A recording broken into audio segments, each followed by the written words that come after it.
The time now is 6:04 on August 16, 2023. I would like to reconvene the City Council successor agency to the Westminster Redevelopment Agency meeting. So meeting called to order. Roll call, please. Mayor Nguyen, I'm here. Vice Mayor Nguyen, Here. Councilwoman Fan West, I'm here. Councilmember Monzo, Here. and Councilmember Ho. Here. Mayor, you have a quorum. Thank you very much. Next is a salute to flag by Councilmember Fan West and invocation by Councilmember Ho. Please stand. Thank you. Please join me.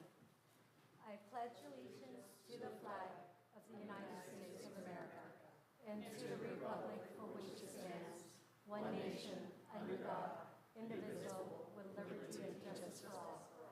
Please remain standing and bow your heads.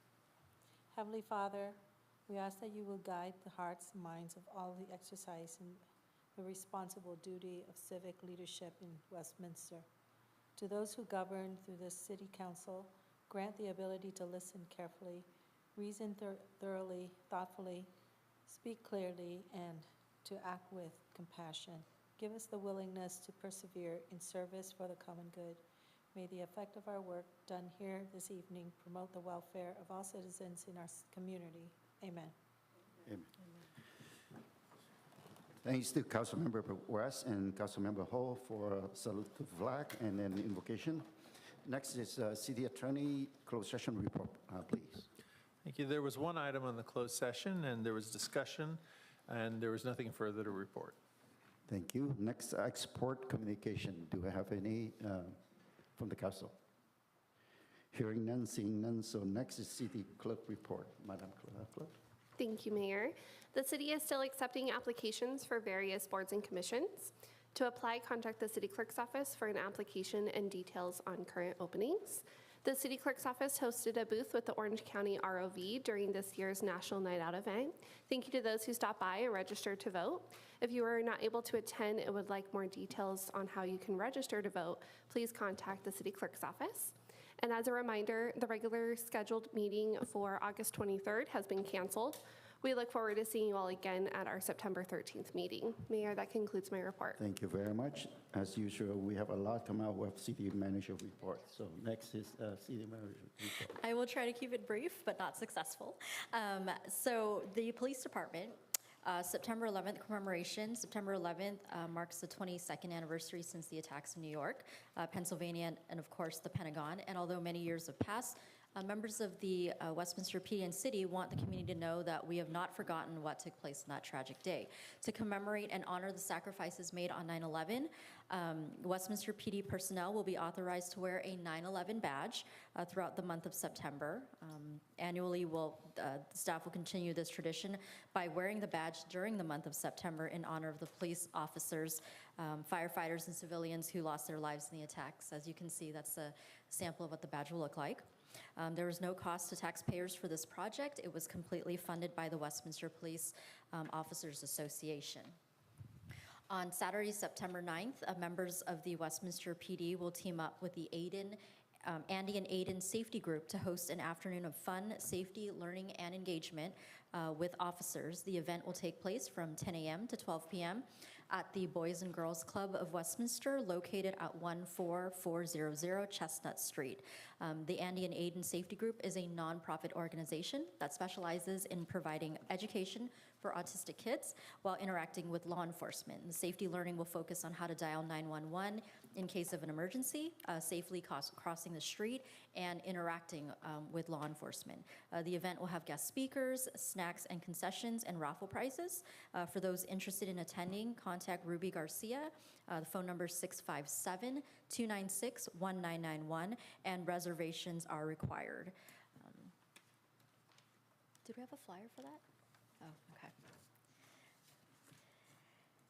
And then, of course, our Annual Community Academy through the Westminster Police Department is going to start on September 5th.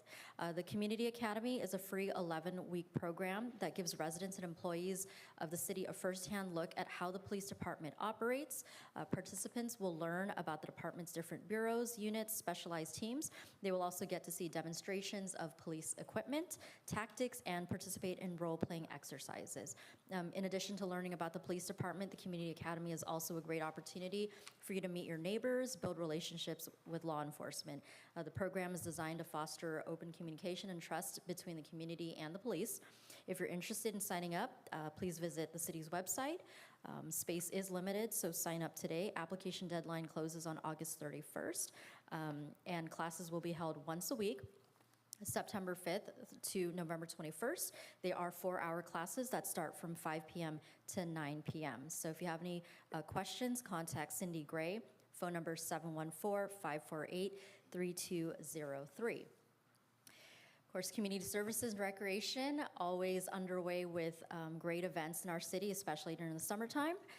So we have tomorrow night, 6 p.m., out in the Sunken Gardens, a Selena tribute by Adelaide Pilar. So dance to all your favorite Selena favorites. You won't want to miss it. Fall Festival, mark your calendars from September 22nd to the 24th.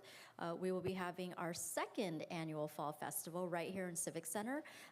This year it's going to feature a carnival with carnival rides, games, live entertainment, vendors, delicious food, and more. And we're actually bringing a Taste of Westminster feature that Friday night. We still have opportunities available if you'd like to be a vendor, a sponsor, or just part of our entertainment lineup. So feel free to visit the city's website or contact Community Services. The Senior Center is also going to be having a fall breakfast in honor of Hispanic Heritage Month on Tuesday, September 19th at 9:30 a.m. Seating's limited, so get your tickets by calling the Senior Center at 714-895-2878. Of course, our Senior Center, they throw the best parties. Staffing updates, we want to welcome a few new crossing guards, Teresa Lopez and Holly Aguilar. As you know, it's harder to get crossing guards. It's a very thankless job, but we'd like to welcome a couple more to our city.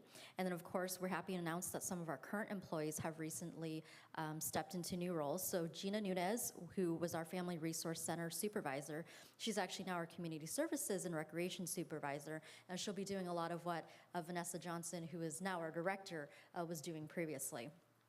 Blanca Luna, who was the recreation coordinator, is now our new Family Resource Center, and you may have seen her throughout the years at our different events. And Marlene Martinez, who was a recreation leader, is now our special services clerk. So we're always excited to see our staff from within promote and just want to stay with our organization, and they've done a great job. And last but not least, our OCFA Division Chief Craig Covey. He is actually not going to be here for the next 2 weeks. He's been deployed to Maui. To assist with the FEMA search and rescue on the, obviously with the disaster that, that's happened over there, very tragic. And so he's been asked to go out there to help with the search and rescue team. So we want to wish him the best, and of course the community out in Maui and the Hawaiians out there, for what they're going through. So that concludes my report. Thank you very much. Thank you for the detailed report there. For those of you here in the chambers, please convey a message to your neighbors, to those people who are not here tonight or didn't have a chance to hear the report. We love to have everyone participate in the city activities, and there's a lot of activities coming up, in the summer month, and summer is almost over. So I encourage you all to attend the events that people, I know staff put, work day and nights to put this event together. So please help them get people out and enjoy the event. Okay, thank you. We have no special presentation tonight. Then we will go straight into the oral communication. So, Madam Clerk, can you read the instruction into the record, please? This is the time of the meeting that members of the public may address the City Council regarding any items on the agenda or non-agenda items that are within the subject matter jurisdiction, except public hearing items. Members of the public wishing to address public hearing items shall do so at the time of the public hearing. Unless otherwise extended by a majority vote of the City Council, comment shall be limited to 3 minutes per speaker. Any person wishing to address the City Council in person should complete a green speaker slip that is provided at the entrance to the council chambers and submit the card to the city clerk. When your name is called, please step to the podium at that time and state your name and city of residence for the record. Okay, thank you. Open oral communication. Go ahead and call for the first speaker, please. Our first speaker is Victoria Cooper.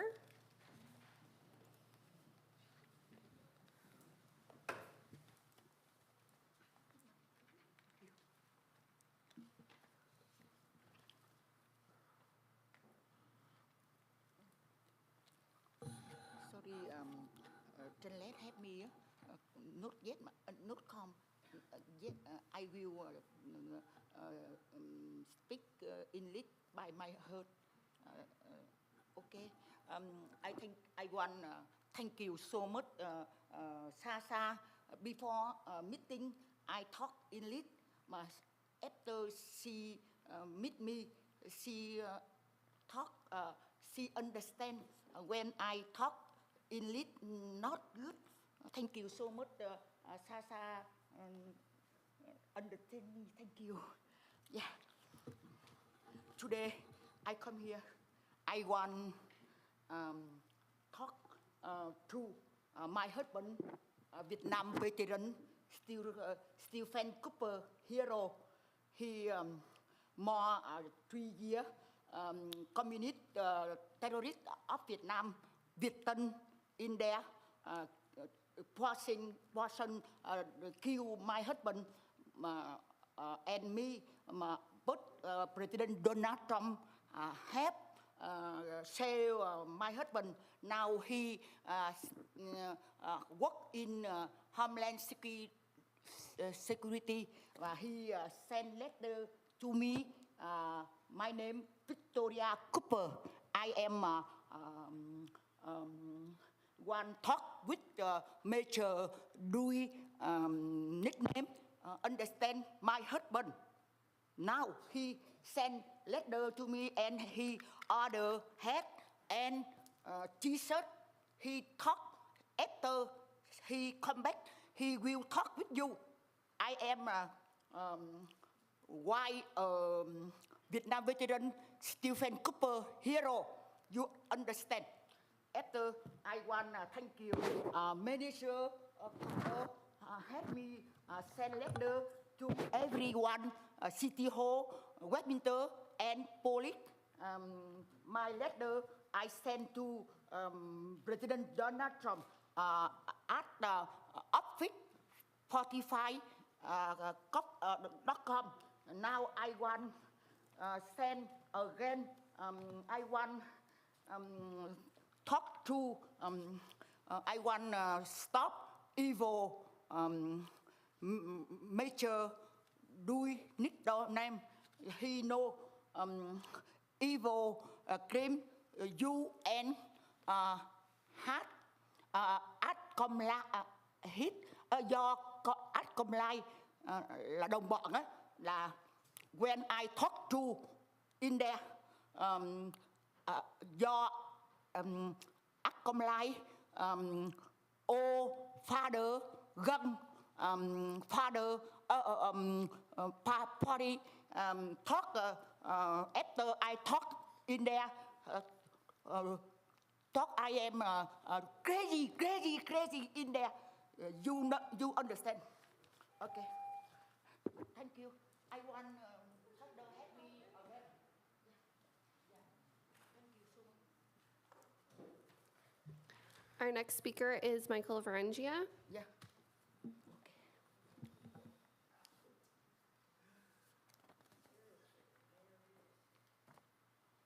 Thank you. I'd like to address 6.1. You cut our speaking time from 5 minutes to 3 minutes. You also cut off the ability of people that maybe cannot get in here to the meetings to be able to address the council. And I now see there's a proposal to put public comments that are not agenda item comments to the end of the meeting. You know, those of you that come from another country sometimes forget that we have a constitution which enables us to have First Amendment rights to freedom of speech. And by restricting freedoms of speech, it tells us that an elected body such as a city council really is not interested in hearing what the public says unless it's under your terms. Well, before any of you ever got involved in politics, I sat up at a dais and I had to put up with comments from the public that sometimes I didn't like, sometimes I liked. I was threatened with a recall and had to sit and smile and nod my head and say, thank you, folks, after they stood up and told me basically they wanted my head on a platter. But it comes with the territory when you're elected, good, bad, or indifferent. And by cutting into these rights of the public to address their elected representatives, I feel you're violating our First Amendment constitutional rights to freedom of speech. Now, you're going to do whatever you want to do because you're sitting up there and we don't have any control over this right now. Control comes at the ballot box, or if it's egregious enough, comes at the recall for those that violate too many of the rights of the public. So I'm asking you not to do this, to keep the comments up at the beginning of the meeting, because I've sat through a lot of these, and it's 11, 12, 1 o'clock in the morning, and people aren't going to comment that late at night just because you don't want them to comment at the beginning of the meeting. I mean, that's your prerogative, but how professional or how ethical does it make you look? Not at all. You can be like this person here who looks at her phone and looks down at the desk every time somebody's up here. The four of you pay attention, which I thank you for. Apparently, she just can't quite seem to get that through her head, that it's extremely unprofessional and juvenile on top of that. Thank you, folks. Our next speaker is Tom Lamb.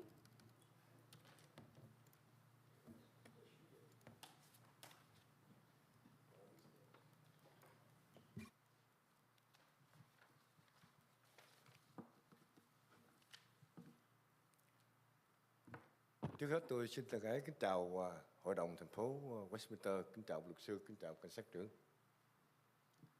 First of all, I want to say greeting to all of you and police chief and attorney. Tôi ký tên dưới đây là Thơm Lâm. Hôm nay tôi đến đây để khiếu nại âm mưu vu khống và nhục mạ.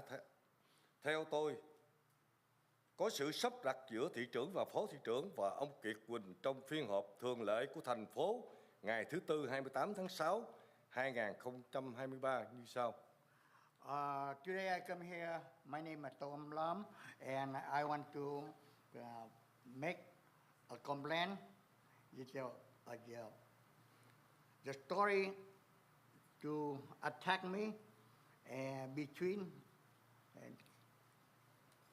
mayor and vice mayor and Mr. Kiet Huỳnh on the regular meeting at the city on Wednesday, June 28, 2023.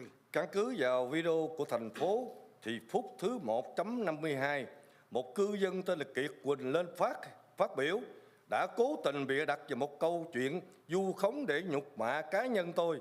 Theo tôi nghĩ có lẽ vì nhiều lần tôi đã lên diễn đàn của thành phố để khiếu nại về việc làm đầy khuất tất và gian dối của thị trưởng và phó thị trưởng, nên họ đã dàn dựng một ông Kiệt bịa đặt và vu khống tôi. According to the video of the city,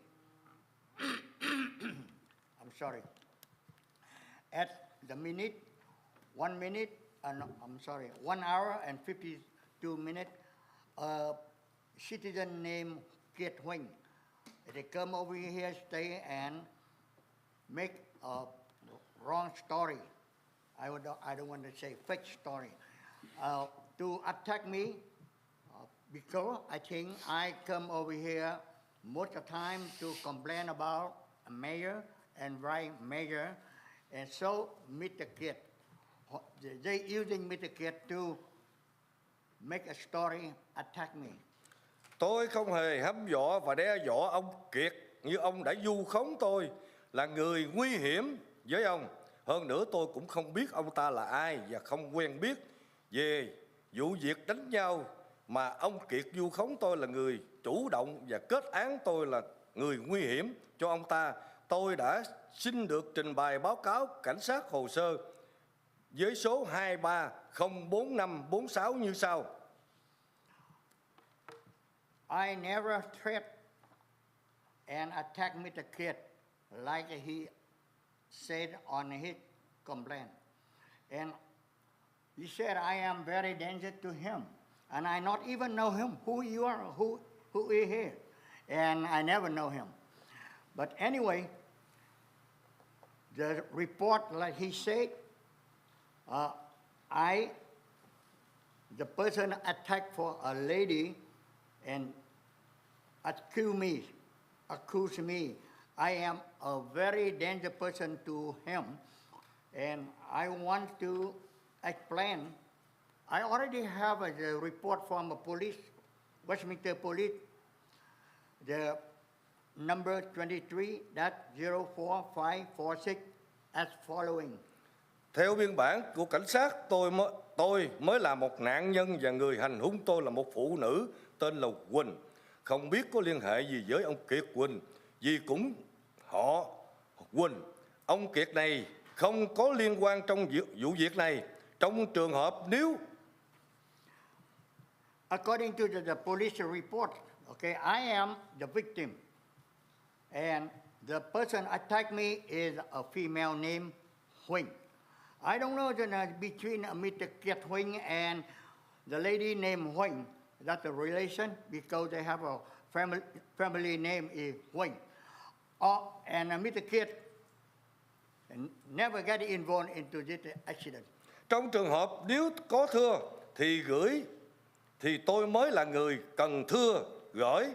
Vì theo báo cáo của cảnh sát, tôi là nạn nhân và đã bị tấn công trước và có vết thương dài khoảng 1 inch trên mặt bên phải.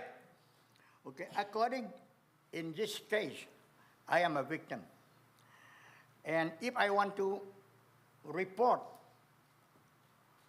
and I am a person, because I was attacked by the lady, and my face, according to the police report, I have a scar about 1 inch. Tôi vì không muốn làm lớn chuyện nên không đi băng vết thương và cũng không thưa bà Jenny Huỳnh. Vì vậy, ông Kiệt Huỳnh không có tư cách gì mang chuyện cá nhân ra nơi đây của tôi, mà với mục đích bắn tiếng và biêu xấu tôi là người nguy hiểm trong cộng đồng. I don't want to make a big story because we are Vietnamese. And so I don't go to the hospital to take care of my wounded. And I also not report Mrs. Jenny Huỳnh to the police. So Mr. Kiet Huỳnh, he never got involved into this incident, and he cannot bring my own personal. Time's up. Thank you. Sorry. Since my name is mentioned, so I don't know about Vice Mayor Nam Quang, but then since my name is mentioned, I will have a brief comment about this. They brought back the meeting on on June 28th, and it was spoke by a gentleman named Kiet Huỳnh, and I don't even remember what the contents. And he accused me that I gang up with them and then trying to plan for him to come up and talk about it. My answer to you is I have never done that before. Okay, have never done that. So this is totally accusation. Thank you very much. All right? Ông nói rằng là Okay. trong No, time is up. Next speaker, please. Our next speaker is Nguyen Hung.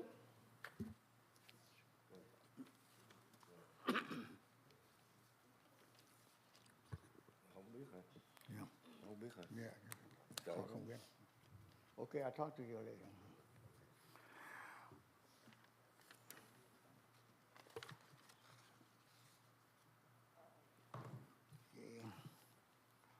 I need an interpreter, but they don't have, so I need to speak English. Ladies and gentlemen, the political ethics of a Westminster Council member. My underside is Nguyen Hung. Today I come here with 3 issues related to the ethics of 3 members, Charlie Chi Nguyen, Nam Quan Nguyen, and Amy Phan Nguyen. First of all, and Mayor Charlie Chi Nguyen had revealed my plot to slander, insult, and silence my opposing voice. And many residents want to express their opinion. Number 1, deliberately conceal a car accident on May 27, 2023. Make a false statement about qualification in the candidate resume. On February 22, 2023, Mayor remained silent to implicitly allow a speaker named Duan Lee to slander me as a Vietnamese henchman and receive instruction from the Vietnamese government to destroy the unity of the Vietnamese community in the Westminster and United States. He referred me as a Viet Communist and working for the Vietnamese government. On June 28, 2023, a resident named Kiet Huỳnh made a statement that intentionally fabricate a slander to humiliate Mr. Tom Lam personality. Both Kiet Huỳnh and Duan Lee belong to Mr. Tony Cheng Alliance for Vietnamese People, of which Mayor and Deputy Mayor are a member, ? They broken the law on the speak of parliament, but why didn't Mayor block it? Both Vice Mayor and the City Westminster Attorney have an way against the voice of other dissenters. Second, Deputy Mayor Nam Quan Nguyen found identity when he running for election. I have a fire complaint before the both of the mayor and vice mayor, but the city had ignored my letter. Please ask Vice Mayor Nam Quan Nguyen, who is the financial decision maker for the city, and the amount of expenses is very high. So how he can handle it when Israel were brought to court by Pastoral Legal Group on January 23, 2023, asking for a very small amount of money, $2,349.29, that you default judgment caused by refusing to pay. I have an exhibit number 1. Sorry, Cousin Amy Phan Nguyen, you already received my letter. Thank you very much. Our next speaker is Tim Hogan.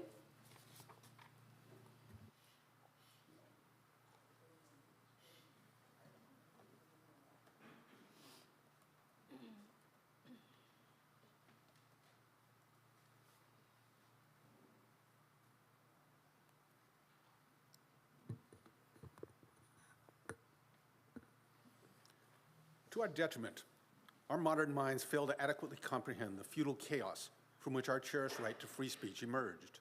We proudly tout our right to speech, but fail to recognize more important counterpoint, the right to be silent. Consider, we cannot be forced to take a public stance on any issue, cannot be compelled to proclaim agreement with any policy or belief. We are free from the monarch's divine right to compel our allegiance. And hand in hand with this liberation, we have the ultimate freedom inherent in the First Amendment, the right to say no, the capacity to disagree with our government and to seek redress of our grievances.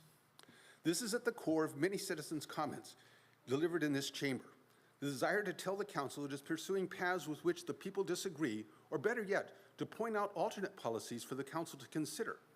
As the stewards entrusted with our communal welfare, this council is well served when it recognizes that most comments are rendered in this vein. Of course, you needn't agree with everything said, but it benefits us all when we recognize our common desire for the betterment of the community.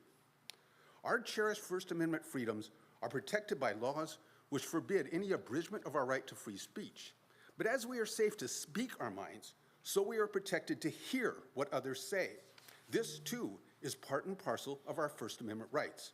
Preemptive censorship is as much a violation of our right to free speech as blanket gag orders. Public comments during council meetings serve a valid and valuable purpose. Granted, there are those who merely gripe and do little to further the city's interests. However, the truly useful voices are those which draw attention to needs outside the present agenda, those who point the way for future success. It is important these voices not be stifled. They must be heard by as many as possible. To move non-agenda comments to the end of the night, to an hour when most people have left the chamber, when no one is watching at home, and council members are near comatose, would be a disservice to us all. I implore you to reconsider this ill-advised act, for those hurt the most by this will be you council members, for you will deny yourselves some of the most important advice you will hear in this chamber. Remember, Mr. Mayor, it was the citizens who championed Measure Y, without which you'd be the floundering leader of a financially bankrupt municipality. I challenge you all to exhibit the fortitude and courage to support all of the rights we share in common. A right denied to one is a right stolen from us all. For when you blunt the ability of the people to seek redress of grievances, you diminish the moral underpinnings of your authority.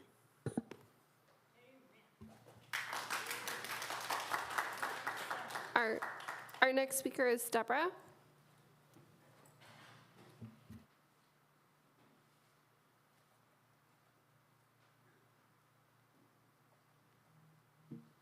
Good evening, Mayor, Vice Mayor, Council, our police chief, members of our staff. I would like to talk about 6.1.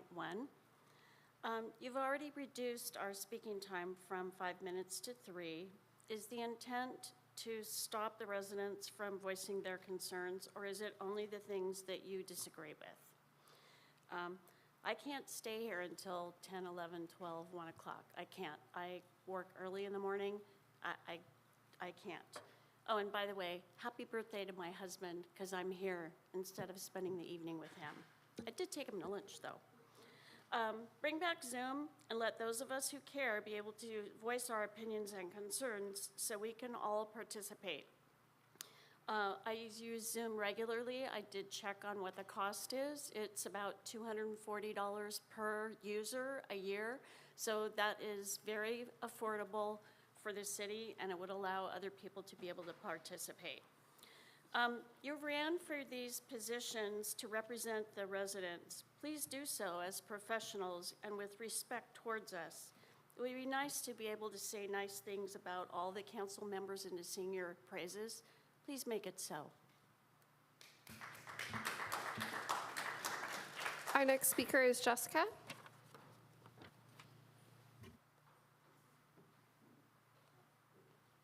All right, I'm going to use a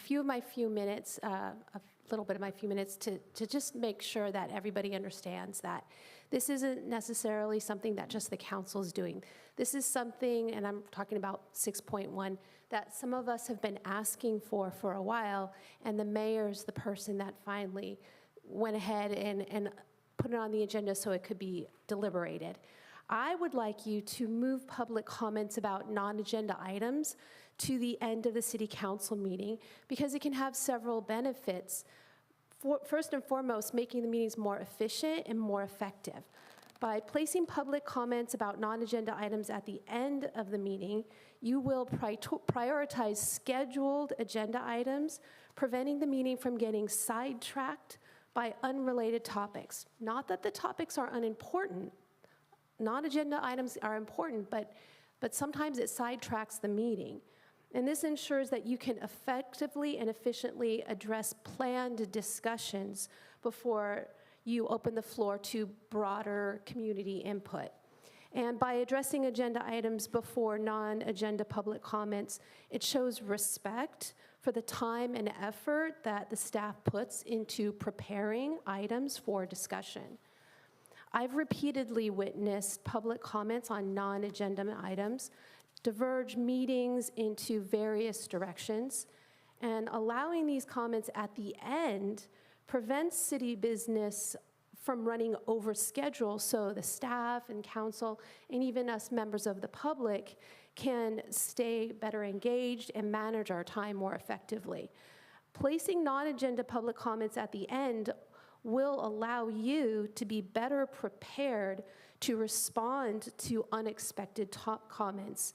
It gives you an opportunity to gather information after the meeting and reconsider your responses more thoughtfully rather than reacting on the spot. In conclusion, agenda-focused public comments at the beginning of the meeting will enable you to deliberate on critical city business in a more organized manner. And once the structured discussions are complete, you can open the floor to non-agenda public comments, which are just as important. I, too, can't stay to 11 o'clock anymore because I have early schedules, and I want to be able to be here for city business. So that's my comments. Thank you very much. Our next speaker is Justin Lee.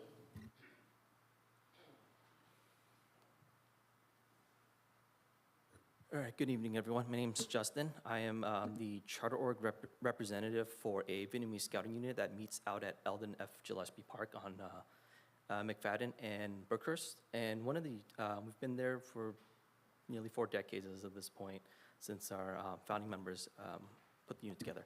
But one of the issues that we've had in recent years, as seen across the city, is the homelessness situation there. And that's evolved into somewhat unsafe, environment for our the youth that come out there. And we've had some parents, concerned about their safety of their kids. They want to bring their kids out, but they're also concerned about the safety with some of these homeless people. Sometimes they stage themselves. In a few cases, we've had belligerent homeless people where we fortunately have had the police department come in and help us. One of the recent issues that have also come to that have also hampered our ability to meet a little bit is the restrooms that have been locked as a result of the homelessness situation. That's the essentially campers that have been staying there however long they have been. And it makes it a bit inconvenient for, when someone has to use the restroom, whether it's us or one of the kids. We can't just send the kids off alone, as it's a safety issue. We can't leave them either, as that poses another situation.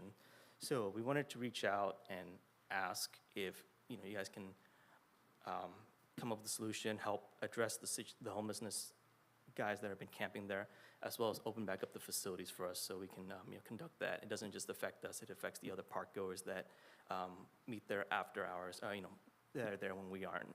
And a few years back, we had those casino trucks, buses that came by, and we reached out to the city. You guys were able to help us, and we hope you guys can help us again with this situation. Thank you. Mr. Mayor? Thank you for coming out and voice your opinion. We can't solve, we can, detail the information, all the information to you today, but you are welcome to speak to our staff after the meeting, meeting tomorrow. We have a plan, but we can review the plan right here, all in details. Yes? I was wondering if Christine know about where that restroom is not locked. Is that correct from his statement? I don't know if it's locked. We've had restrooms that are locked. Some are and some aren't. So our public works director knows exactly which ones are locked. But the main reason why they are locked is because we've had issues with vandalism, Right. And drug use in the restrooms. So I don't know if, Jake, you wanted to add anything to The that as restroom? well in that particular park?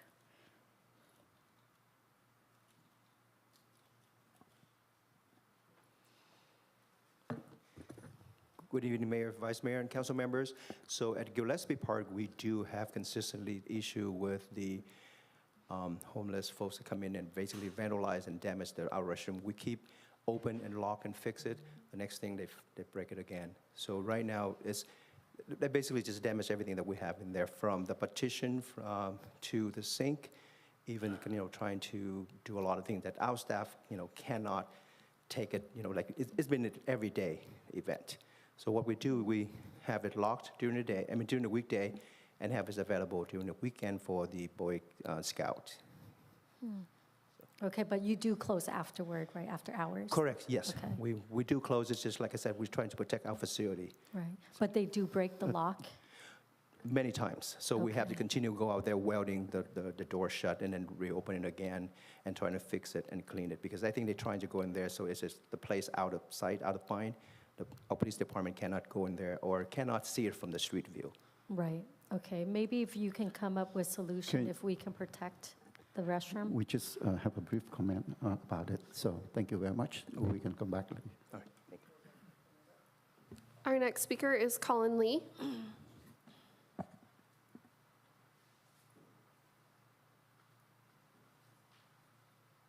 Yes, good evening, everyone. So my name is Colin Lee. I'm the part of the Boy Scout troop at Gillette Street Park. That my leader is Justin Lee. He just spoke part of it. But I want to bring something else that as a parent, my kids joined the troop for like 10 years or so, along with any other kids. We have a lot of kids from like 6 to 15 years, 18 years old. Most of the kids from 6 to 11 years old. And we have been found some piece of metal. It's been cut in the case, some piece of glasses, and people go, like, saying about the restroom. They have been closing, so the homeless people camping in there, and they go number one and number two in there. It smells terrible for the kids there. This is not the best environment for the kids to have activities there anymore. So I don't know what you can come up with a solution, but I think the best way that we have to vacate all the homeless people there. Even though if you open, like Mr. Jake just said about that, you open on the weekend for the scout troop or whoever go to the park using it, it wouldn't help because the homeless will stay around there. They will take offense of it to go in there. And there was one time, a couple kids, they only go the teamwork. There got two kids go in there, and they found the homeless people naked in there. So they right now, they call the parents there. I was there with another person, and he was completely naked in there. So I think it's a big problem for the kids to have activity at the parks. Thank you. Our next speaker is Pam.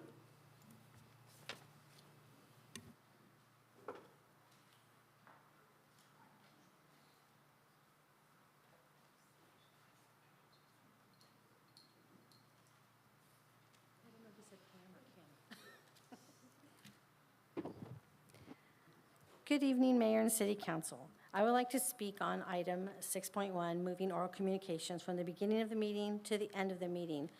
Let me get this straight.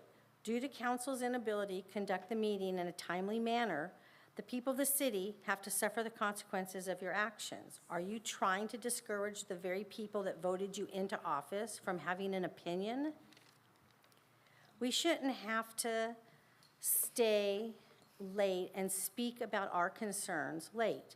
People have jobs, and it isn't fair that we have to stay late. I understand you also have jobs, but you chose to run for office, so you figure out how to run the meetings in a timely manner. One, stop wasting time arguing. Stop commenting on items brought up by the public unless it's urgent. And possibly, maybe the interpreter. If somebody, I know a lot of people that come up here to speak in Vietnamese also speak English. And if they would be kind enough to do that, because the reason I think I heard that we hired an interpreter so that everyone could understand it in English as well. You have the luxury of being able to speak both the languages and understand that. But if we had the interpreter, maybe the person writes down what they want to say, and then the interpreter can just read it in English. That can go back down to 3 minutes, and that's going to still give you guys more time. So thank you for your time. Our next speaker is Tammy Hamill.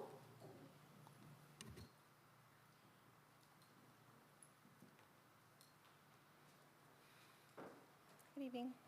Tammy Hamill, Westminster resident. I have a comment on the 6.1 as well. I understand both sides of it, wanting to have it at the beginning and at the end. What I've seen, though, is that there are certain council members that put, excuse me. Excuse me. Can you stop my time, please? Amy, didn't you tell me in our meeting on July 12th that you don't look at your phone while people are speaking? I think she's writing, so see, it's okay to write. She has to write right now? Yeah. Doesn't she know this is oral communications? I don't know, she's writing, so she's not always looking at doing her that, phone. though. So, go ahead, She knows go it's ahead and gonna be about stop, her. please. She's gonna have to hear it anyway. If certain council members would stop putting self-serving divisive items on the agenda, you wouldn't have 2 to 3 hour oral communications because people come out because they're so angry about it. So maybe keep that in mind. So really, I'm here to talk about Amy's insistence on putting Bible verses on her official council Facebook page, including interpretation of those verses, one in particular that seemed to be calling anyone who opposes you your enemy. I know it's from the Republican playbook that you're emulating, but really they're divisive and have no place on your council page. If you're going to keep pushing your religion onto the residents of Westminster, the least you can do is give all other religions a chance to be heard at council meetings. You can actually prove that you believe in free speech and freedom of religion by adding an agenda item for the next meeting to vote that a prayer from a different religion is said for the invocation at each council meeting. You can just rotate them so your Christian prayer will get its turn along with everyone else's. Or you can just prove that you don't stand for free speech and inclusivity, and that some people are correct in calling Republicans Christian nationalists because you are pushing one religion. It's up to you, but maybe it would be helpful if you asked, what would Jesus do? One other thing that has been sticking with me since we had our meeting on July 12th is that I asked you if you understood the background of the staff interaction policy, and you said that you did. My understanding of it, that Councilmember Ho explained, is that before the policy, there were 10 to 12 lawsuits. After the policy, there were only 2. So if you understand that that's the history of having that policy in place, yet you voted to get rid of it, that tells me that you want to behave badly, but you want to do it on the city's dime because you don't care that the city gets sued for bad behavior by city council people, and you're okay with it because you can do it and won't have to pay for it. And you know you just proved me right by looking down the whole time while I was talking, because you can't take it. Because our meeting you were 15 minutes late for and only stayed for 7.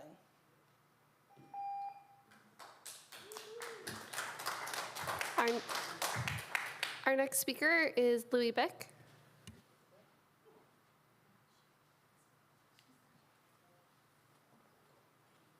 Hello, I'm back again, and thank you for being here also.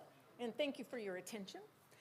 And I also want to tell you that code enforcement has been awesome and wonderful, and the planning department helped me out regarding my issues with, my little parking and that kind of thing. And so my neighborhood is looking so much better, and I'm a little happy camper. So thank you, thank you. But I am here to talk about 6.1 and not being able to, have it at the end of the meeting, which means that people that work or people that have children and need to get them tucked into bed, or just your constituents that voted you in have to wait until the end of the meeting when you're exhausted, we're exhausted, and are we really going to put our heart into what our issues are? What we want to do now is just give out the information to you so that you can use it and ponder it and maybe not answer it or solve it at this meeting, but to know that it's out there and that your constituents have issues that are going on. But to put it at 11 o'clock at night or 10 o'clock at night, or even that one meeting, 1 o'clock in the morning, would have been horrendous for anyone to be here. And by you knowing that, that means you want to limit how many constituents can honestly have an oral communication on something that's not on the agenda. The homeless situation in that park there at McFadden and Brookhurst, it is horrible. I drive by there every Sunday to pick up a 92-year-old lady to take her to church because she just loves going and getting communion. but we just see the homeless there, and the Boy Scouts are there, and you know, the homeless take over the picnic tables. But you guys need to hear that. Did you really know how bad it was? No, but you need to hear it, ponder it, and then try to figure out some way, because our homeless situation is bad. And is there any route, you know, can't just keep throwing money at it. We have to figure out some way to educate, some way to get them, you know, so that they can have a job or something, if at all possible, and off drugs. But anyway, I went off schedule. Thank you for being here. Kimberly Ho, I want to tell you that I love hearing people shout out to the Lord, but I really couldn't hear you today because my ears aren't really good. So anyway, you guys take care. Thank you for being here for us and listening to the people. Mr. Mayor. So I want to address Lewis. I just want to let you know we just got hired on 2 more homeless police.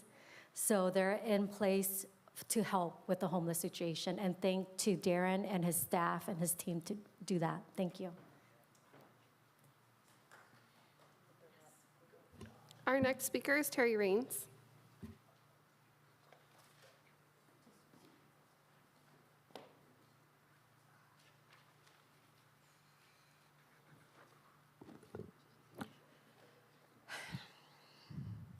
Hello, I had a great time at National Night Out and the Funk Station concert. Big thanks to our PD and city staff for organizing these great events. Item 3.2, 27 checks, $90,000 paid to Jones and Mayer, plus more to other law firms. Is the city getting its money's worth from Jones and Mayer, from City Attorney Bettenhausen? No, it's time for a no confidence vote. Item 6.1, thank you, Council Members Ho and Manzo, for voting against reducing our time to speak from 5 to 3 minutes, 40% on January 11th. I just wish you had voted the same way for the second reading and adoption on January 25th. The tyrants have slashed our speaking time, eliminated our Zoom access, relegated our tiny signs to the back row, implemented a rule of 2 agenda policy, and changed meeting times, trampling all over our First Amendment rights. But it's the mayor and council's constant interruptions, arguing with speakers, blatant attempts to intimidate us by demanding proof, filming us from the dais, letting speakers attack residents by name, and the long inflammatory speeches from the dais admonishing us for criticizing them that prove that we have 3 authoritarian council majority now.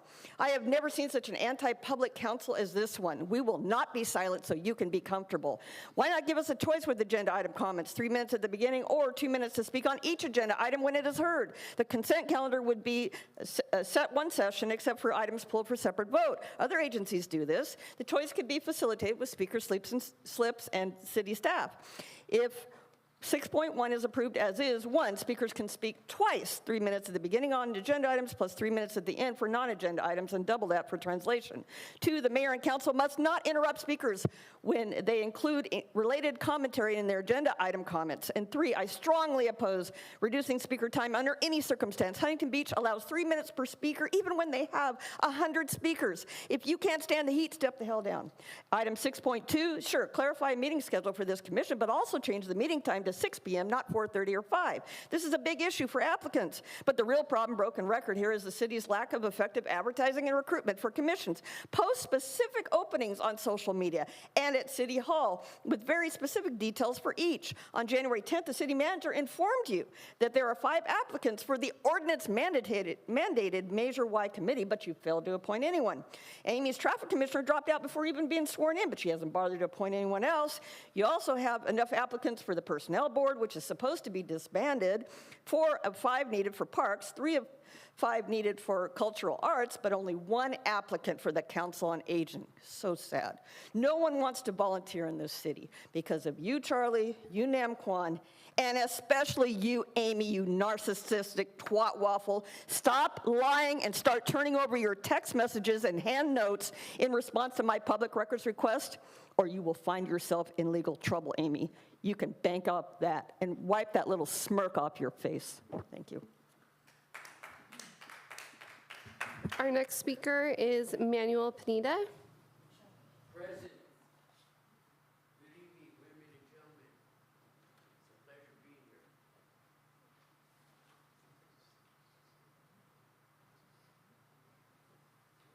Can you also announce the next person so that they can be ready?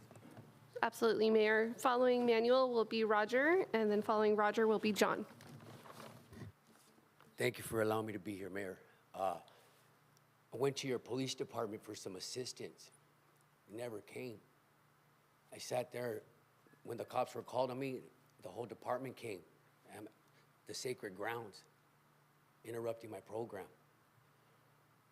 Orange County Coroner's Office was holding documents to my wife's remains,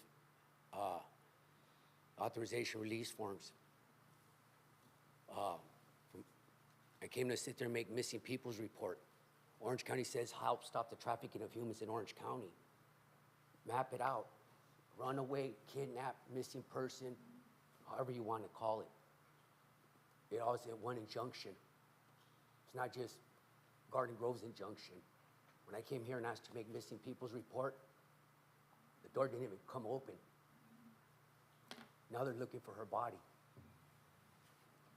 From Garden Grove to Santa Ana to LA, I was being disrupted in my sacred spot.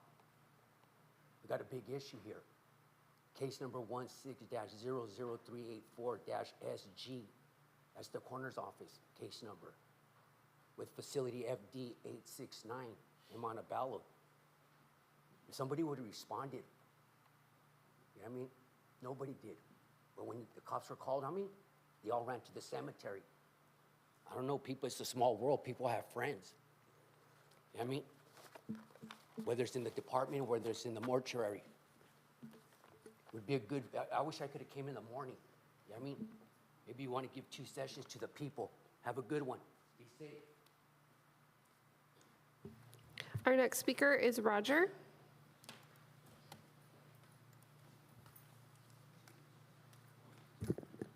Good evening, Roger Mindrum, resident of Westminster.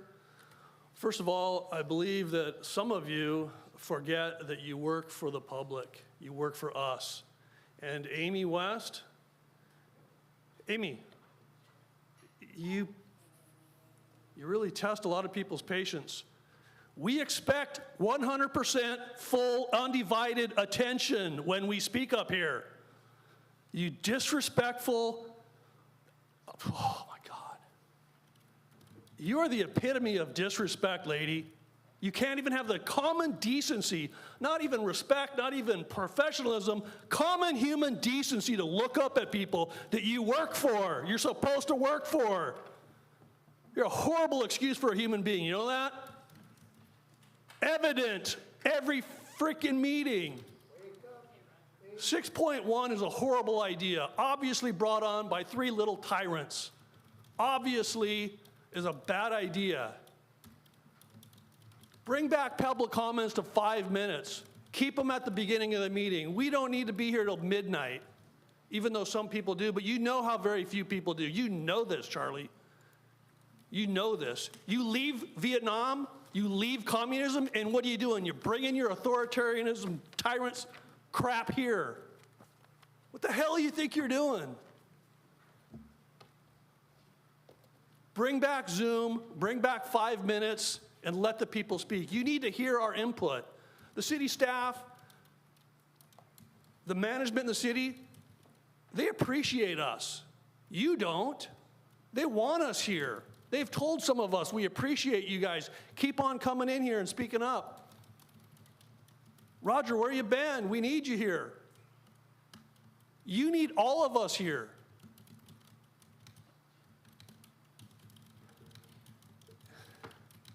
What a freaking piece of crap you are, Amy West.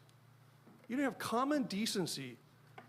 Stop voting for these stupid tyrants. Get some decent human beings in here. Our final speaker for the evening is John.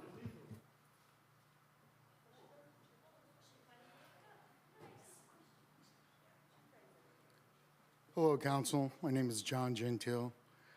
Sorry for the way I look today. I had a hell of a day. Before I get started, I want to thank Councilmember West, Councilmember Monzo. Thank you both for speaking at my fundraiser.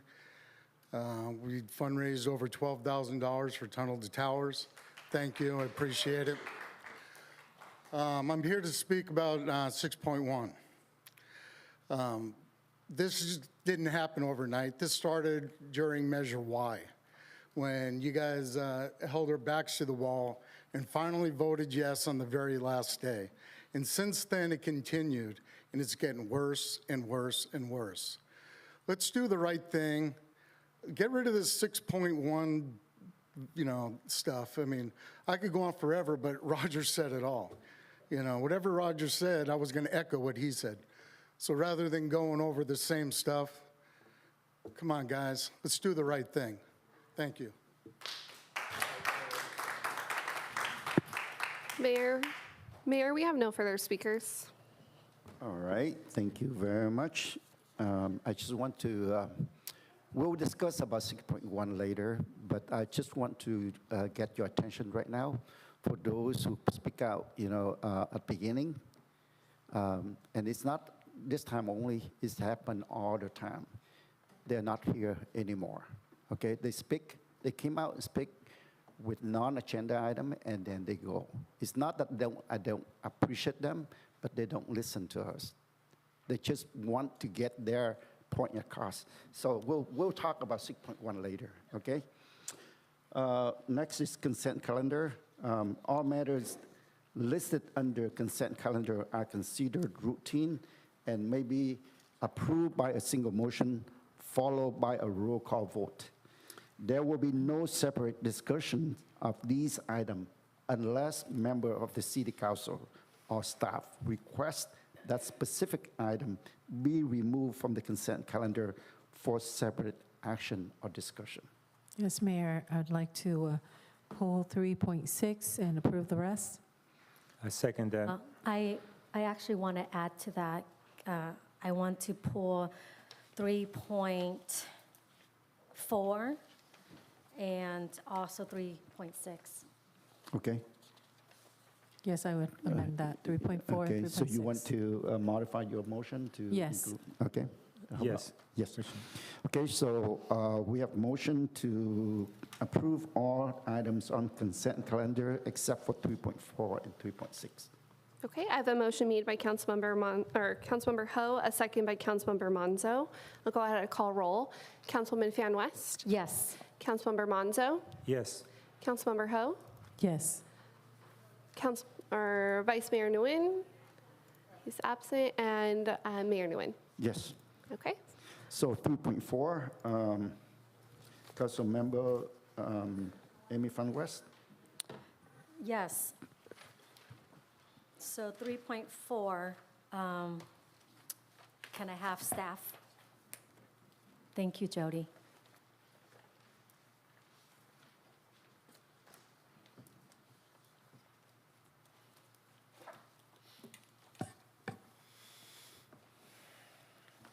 Good evening. Thank you. Thank you all for all you do with HR. Thank you. So I was looking through the staff report, and I thought it's phenomenal, just all, the management to administrative position. Now, can you tell me if all of this on this list, it's available in our department, or is some we're still in searching, or some no longer with us, with our department? Okay, so let me just make sure I understand. Are you asking if we've already posted all these positions? Right, or if it's been no longer needed in our city? So many of the positions, our vacancies are open. Some are in a state of recruitment, and then some still need to be recruited. Part of our strategic plan was to come up with bulletins that were more creative, and so those take a little bit of more time for us to post. Okay, and when do you think you will get that taken care of? We have a really huge timely project in the next week, so maybe the week after, we'll start getting back to ramping up our recruitment. Okay, perfect. We Thank have you. about 16 positions open, though, if anybody is interested in working for the city. That's awesome. Thank you, Jody. Is there a motion to approve? I second it.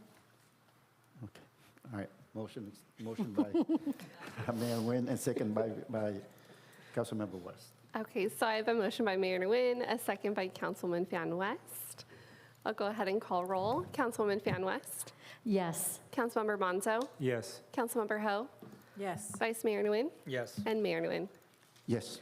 5-0, motion passed. 3.6, Councilmember Ho. Yes. Okay, I thought this item is pretty interesting, and I to see if I can get a report from staff, and maybe a little bit of information regarding the company that you contract. Is it Sound Skills? Sound Skills? Yes. Sure. Good evening, Mayor, City Council. I have a presentation that I can go through and then answer some specific questions and about the vendor that we've selected.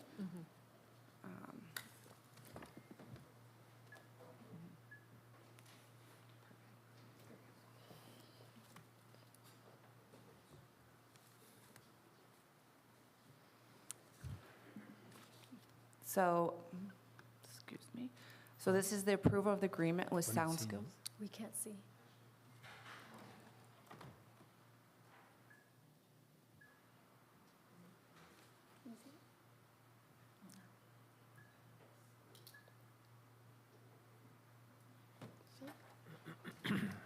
Staff just can't see the presentation.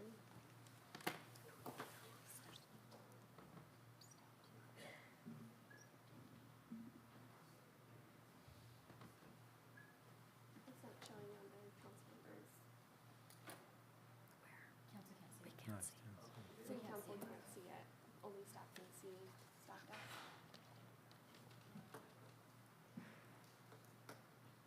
Correct.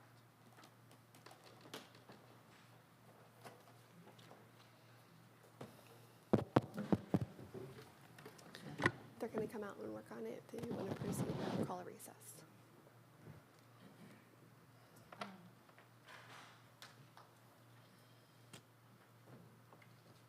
Call a recess. Mayor, do you mind if we called for a recess for, just a Okay. recess? Sure. So they can, Why don't we take 5 minutes for recess, please? perfect. Be back at 7:15.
The time now is 7:16. We are back in the meeting.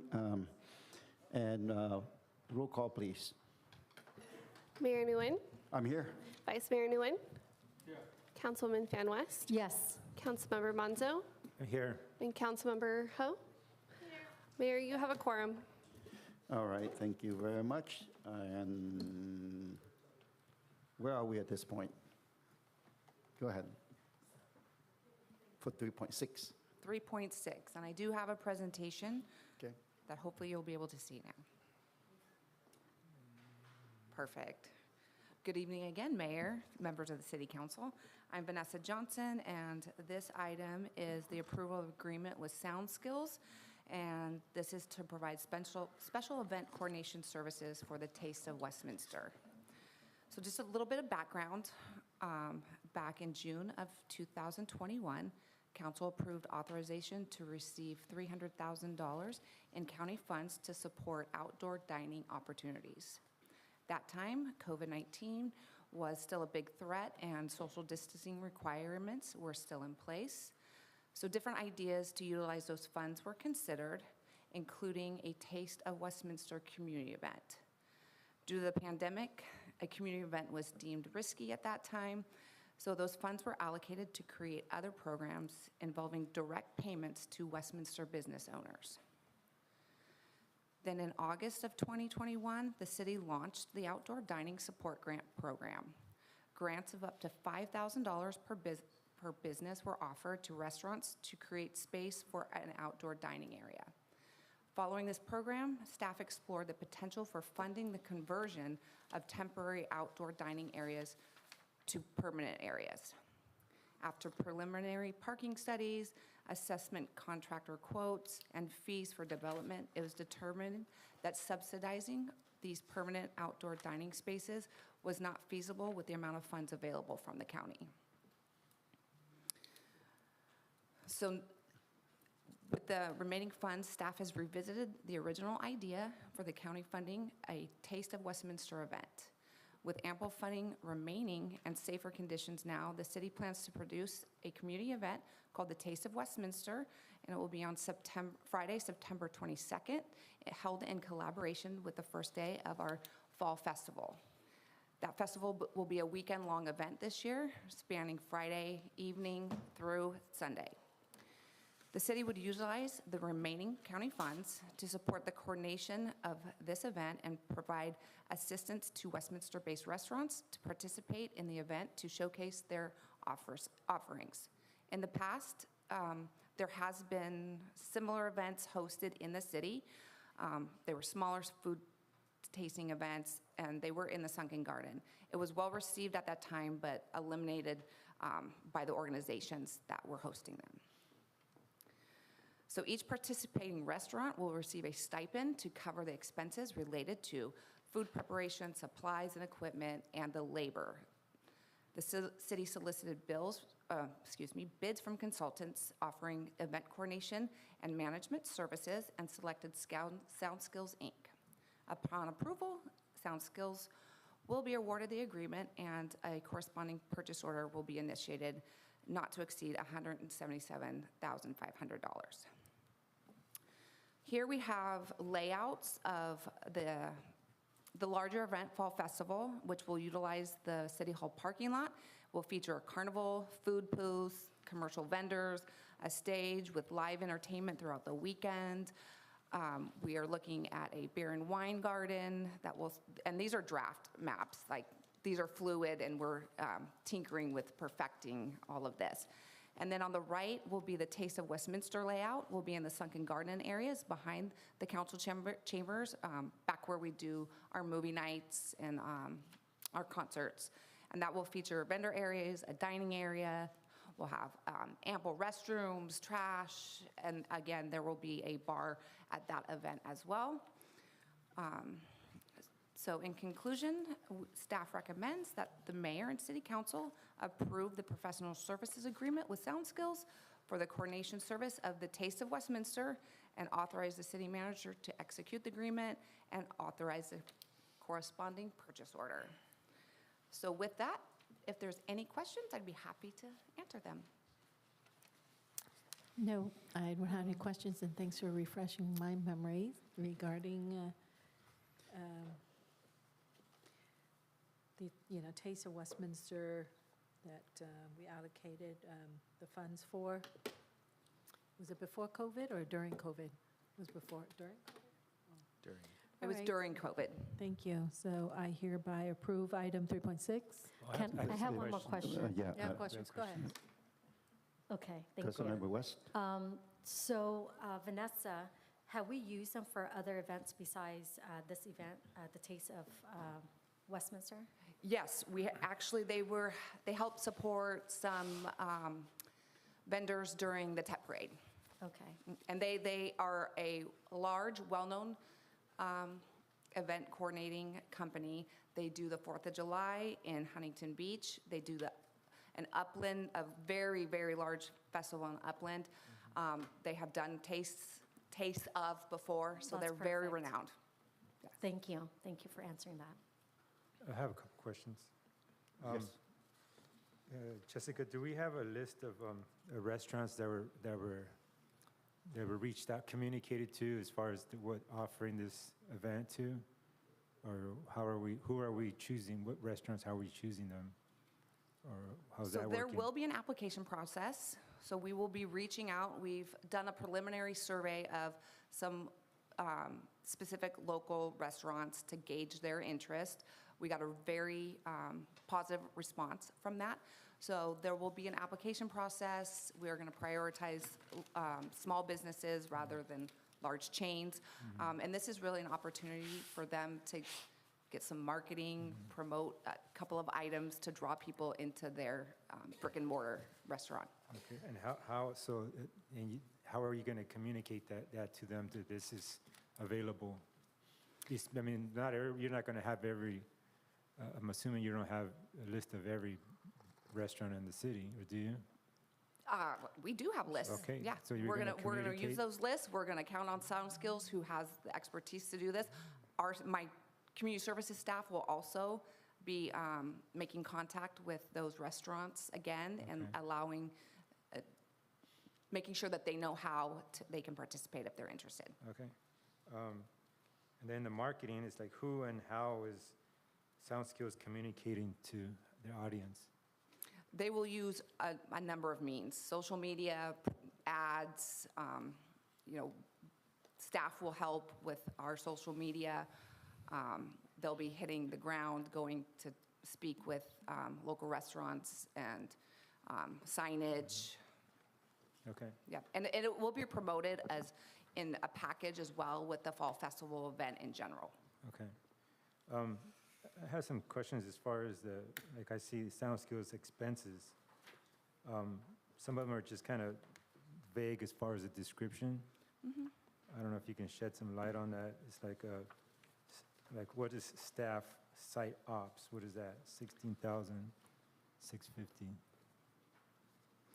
So that'll be staff on site running the event. So checking the booths, helping the vendors, the patrons. So they're really going to be overseeing this event and staffing it. What about what is outside agency? What is that? Outside agency, that is the line item for the stipends for the restaurants. Okay. So that's where you'll see the restaurants. No, how come it wasn't? The description wasn't stipends. It's their terminology. The vendors. I went through line item by line item with this, so I could get clarification. We checked every single line item on here? Yes. Okay. Yeah. That's all I got, Mayor. Okay, can you go back to, Vice Mayor Nguyen, do you have any? Can you go back to the last slide, please?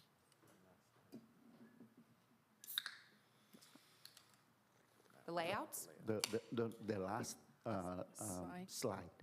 This one? Yes. Okay. Okay, this is the city purchase ordinance for any amount over $100,000. What is the estimate of the cost for the event? The estimated cost is $157,500. And we added a $20,000 cushion on there just in case unforeseen, we get out there and doing our site walkthroughs that we need additional equipment, fencing, lighting. So there's just a cushion built in there in the event that we need extra equipment or services. I do understand that you need to pat in the dollar amount, but you need half of them, $50,000 to pat in? Because 20. This is, oh, what? 20. And you said that 150? 157, yes. Okay, 157. Yes. So where is that money come? I know that money come from the, I believe that I saw 540 on the top. Can you go back to the beginning, the slide?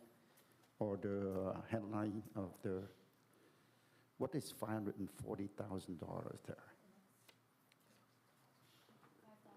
The 5,000? No, I saw under agenda. It was shown in the, I don't see it. 300,000? $540,000, is it right? Did I see that right? The total grant originally was 300,000 Okay. All from right. the county. That was the total amount I don't know. allocated from the I county. saw it earlier, so let's forget it if we can't retrieve it from there. So that's all I have. Mayor? Yes. If I could, just to be really clear, because I had a discussion with staff about this last week and before the agenda went out to make sure we were really clear on the numbers on this. What this is that in the agreement, there's a $27,500 fee that's being paid to Sound Skills to do the work of coordinating this. And then the very last page in this packet here is some estimates that Sound Skill, as a professional company, provided on all these different things that are going to be involved in what they're going to be doing. So that's $131,710. So we included language in there that says we're going to give them that money, but they have to pay us back if they're going to give us receipts at the end. And basically, if they don't expend all those monies, then they have to pay it back to the city. But the agreement also includes the ability for the city manager to approve an additional, is $20,000 if it goes over. So really, I just want to be clear on what you're approving. It's $27,500, it's a fee for them. Then there's this estimate of the expenses, and then they'll pay us back if it doesn't go up over that amount. Because I think you were asking too, these numbers here, where do they base? I have a follow-up question for that. Hold it right there, please. Agreement purchase order under $500,000. I think that's for 3.5, right? So that's just the category altogether. So all agreements that are under 500,000, they're on the consent calendar, not under regular business. Okay, that's my question. Yes. Okay. My follow-up question I have for that is, you mentioned, City Attorney mentioned that the Sound Skills contract is for 20, what'd you say, 20 and change?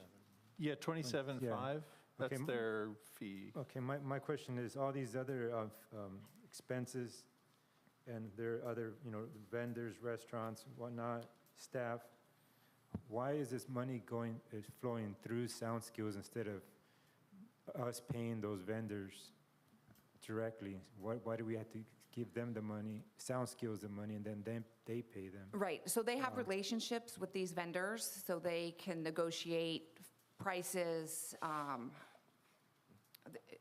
who works best in these kind of situations. This is their profession, their expertise in what they do, so this is a way for it to be efficiently done. So, and they do provide full accounting. For instance, for the TEP Parade, we started out with some stuff and scaled back. That money was refunded right away, so. Okay, so another question, so say they estimated, an X amount for this line item, and that money wasn't expended, that wasn't the actual cost, do they keep that profit? No. Okay. They so will how do- refund us You're gonna make any sure of they this get in that? Exhibit B that is not expended directly to the vendor, and I will see all the invoices and approve any changes. Mm-hmm. So, no, If it doesn't come in at these line items, it will be refunded to the city. Yeah, and that was the concern we talked about, and I wanted to make sure it was in the agreement so that they would have to pay us back and provide an accounting. Okay, so I'm going to go through all the receipts and line by line. Yes. All right, thank you. I believe there's a motion to approve by Councilmember Ho. I second it. A second by Councilmember West. Roll call vote, please. Councilwoman Fan West, Yes. Councilmember Monzo, Yes. Councilmember Ho, Yes. Vice Mayor Nguyen, Yes. and Mayor Nguyen. Yes. 5-0 motion carried. 5.1 banner hanging request from Grand Roof Unified School District. I know that this is routine every year that they ask for this, so I don't see any problem with that. With And I that, second move it. to approve. I have a question, Mayor, Yes. for staff. Who's can answer? Are you? Let me see. Vanessa. Oh, Vanessa, sorry. Can you Saw your repeat the name. question? I haven't asked it. I was looking to see Okay, who was. he was distracting me. You know how we had to do, we're doing this, like the mayor just mentioned, this is something we've been doing every year. And, right, we have to go through this process every year for the approval of the banners? We go through this process when it exceeds the policy of 3 weeks. But hasn't it always exceeded for this particular Garden Grove Unified? Yes. Their request does exceed the policy that allows for administrative approval. Okay. Is there something that we can do, sorry, this is city manager or city attorney? Sure. Since this is a yearly thing, is there something that we can do just to make this easier as far as maybe do a 2-year agreement or something? So it's really at the discretion of the council, but for this particular banner request, it is for a year, and that is grossly exceeding the amount of time that's currently in the policy. If there's some kind of exception or rule that the council is interested in creating to expand that time frame, you can certainly look at making an exception or revising the policy altogether for these types of exceptions. I will say, though, that does affect your ability as a city if you wanted to hang your own banners at that particular location by extending it that long. And it is a prime location, if you will, in the city. It's at one end of the Little Saigon corridor. All right. I just, that was it. I'm fine with it. I have a question. Thank you. Yeah, I just want to jump in first. I believe that if you want to make that change, either that is going to be initiated by the requester, or you can bring it up. But today, it's on the agenda that we are approving for the 1 year only. No, I clearly understand that. It was just a question. Okay, all right. But, Vice Mayor Nguyen? okay, this is what I think about this item, because I think they are asking for one year long is a little bit too long to me. What if the city have other important events? So how can we going to advertise our events? And it's not fair for other organization ask us to do for permission. So I think we're going to allow a permit for 3 months or 90 days, and then after that, if there's no other organization ask for a permission, then we're going to grant them another like 90 days. So to make it fair for everybody, and then I would like to make a substitute motion to this.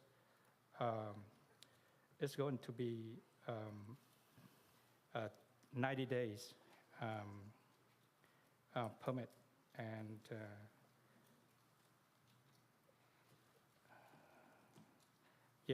after that, if there's no there's no request for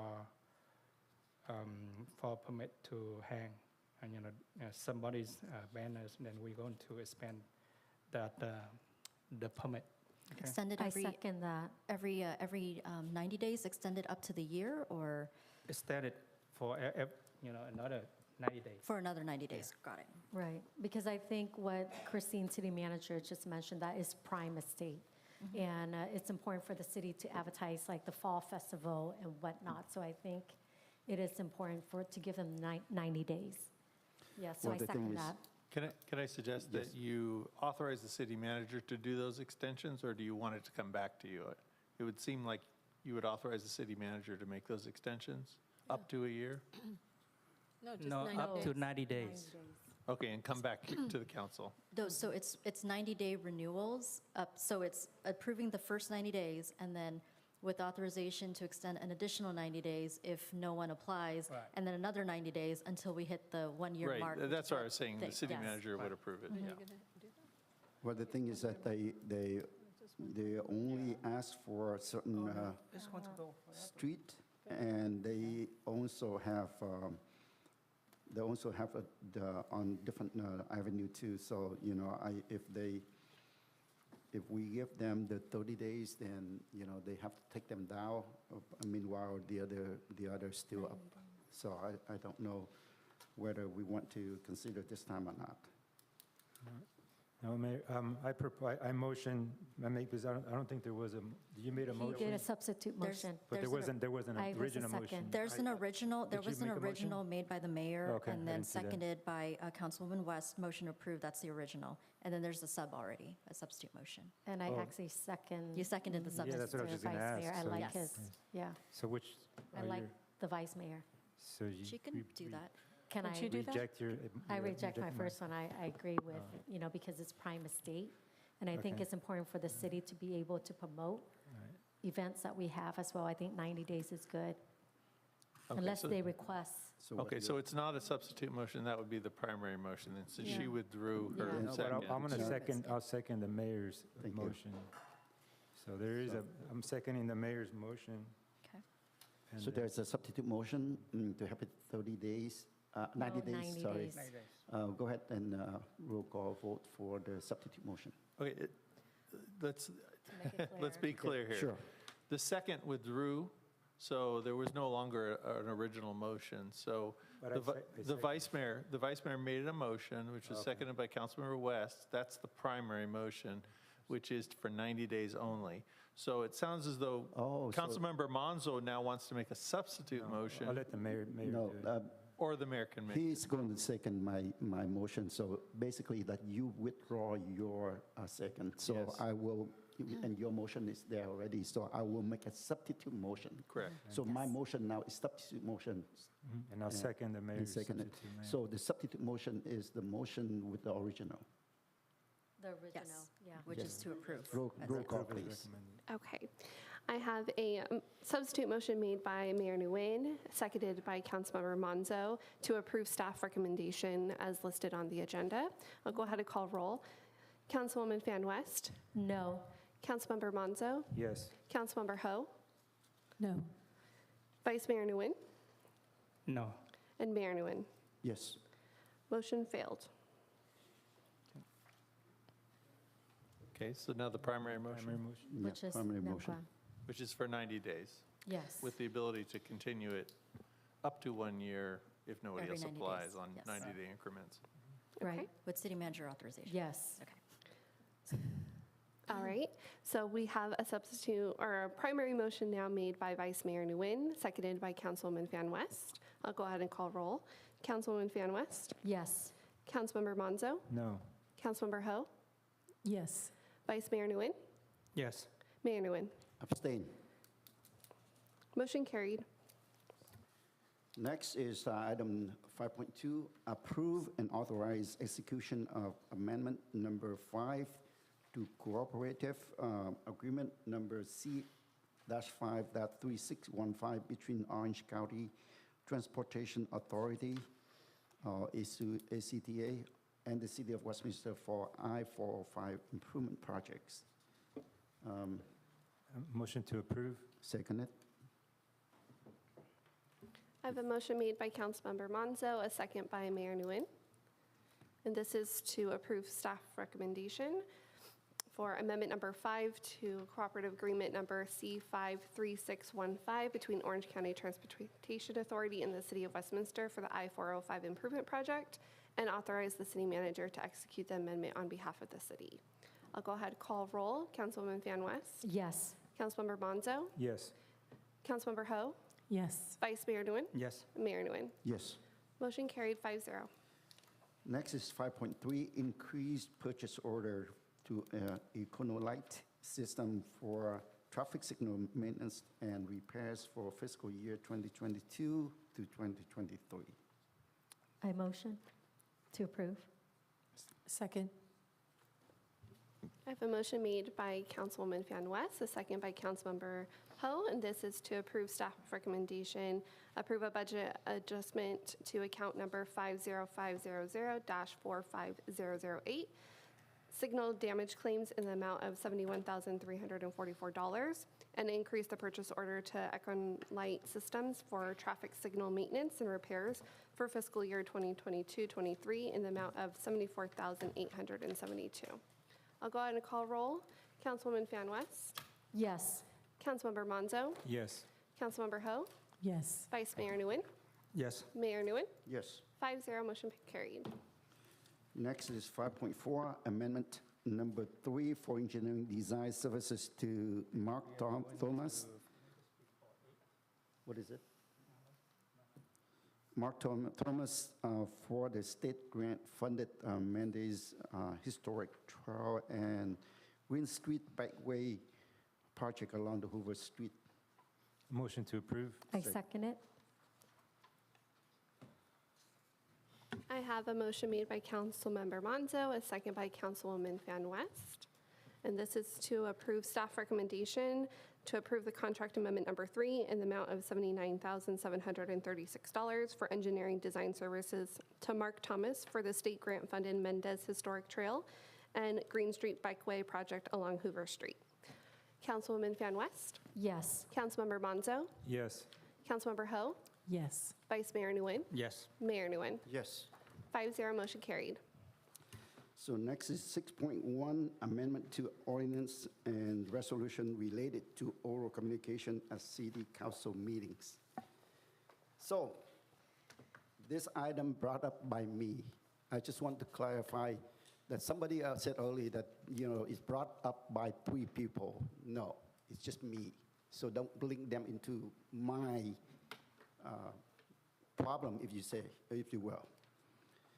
Well, first of all, I want to thank you for you guys to come out and voice your opinion. And to be honest with you, I'm confused. I'm confused, very confused. I brought this one today so that I can thank you guys for it. And I haven't got a chance to thank. And I'm confused. You guys say that listen to the constituent. And yes, I listened to the constituent. That's why I put this item up. Okay? That's why.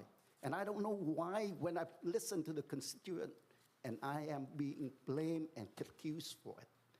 I'd rather have people come out and say, why are you doing that? Why, this and that, instead of accusing me and then the other together with me.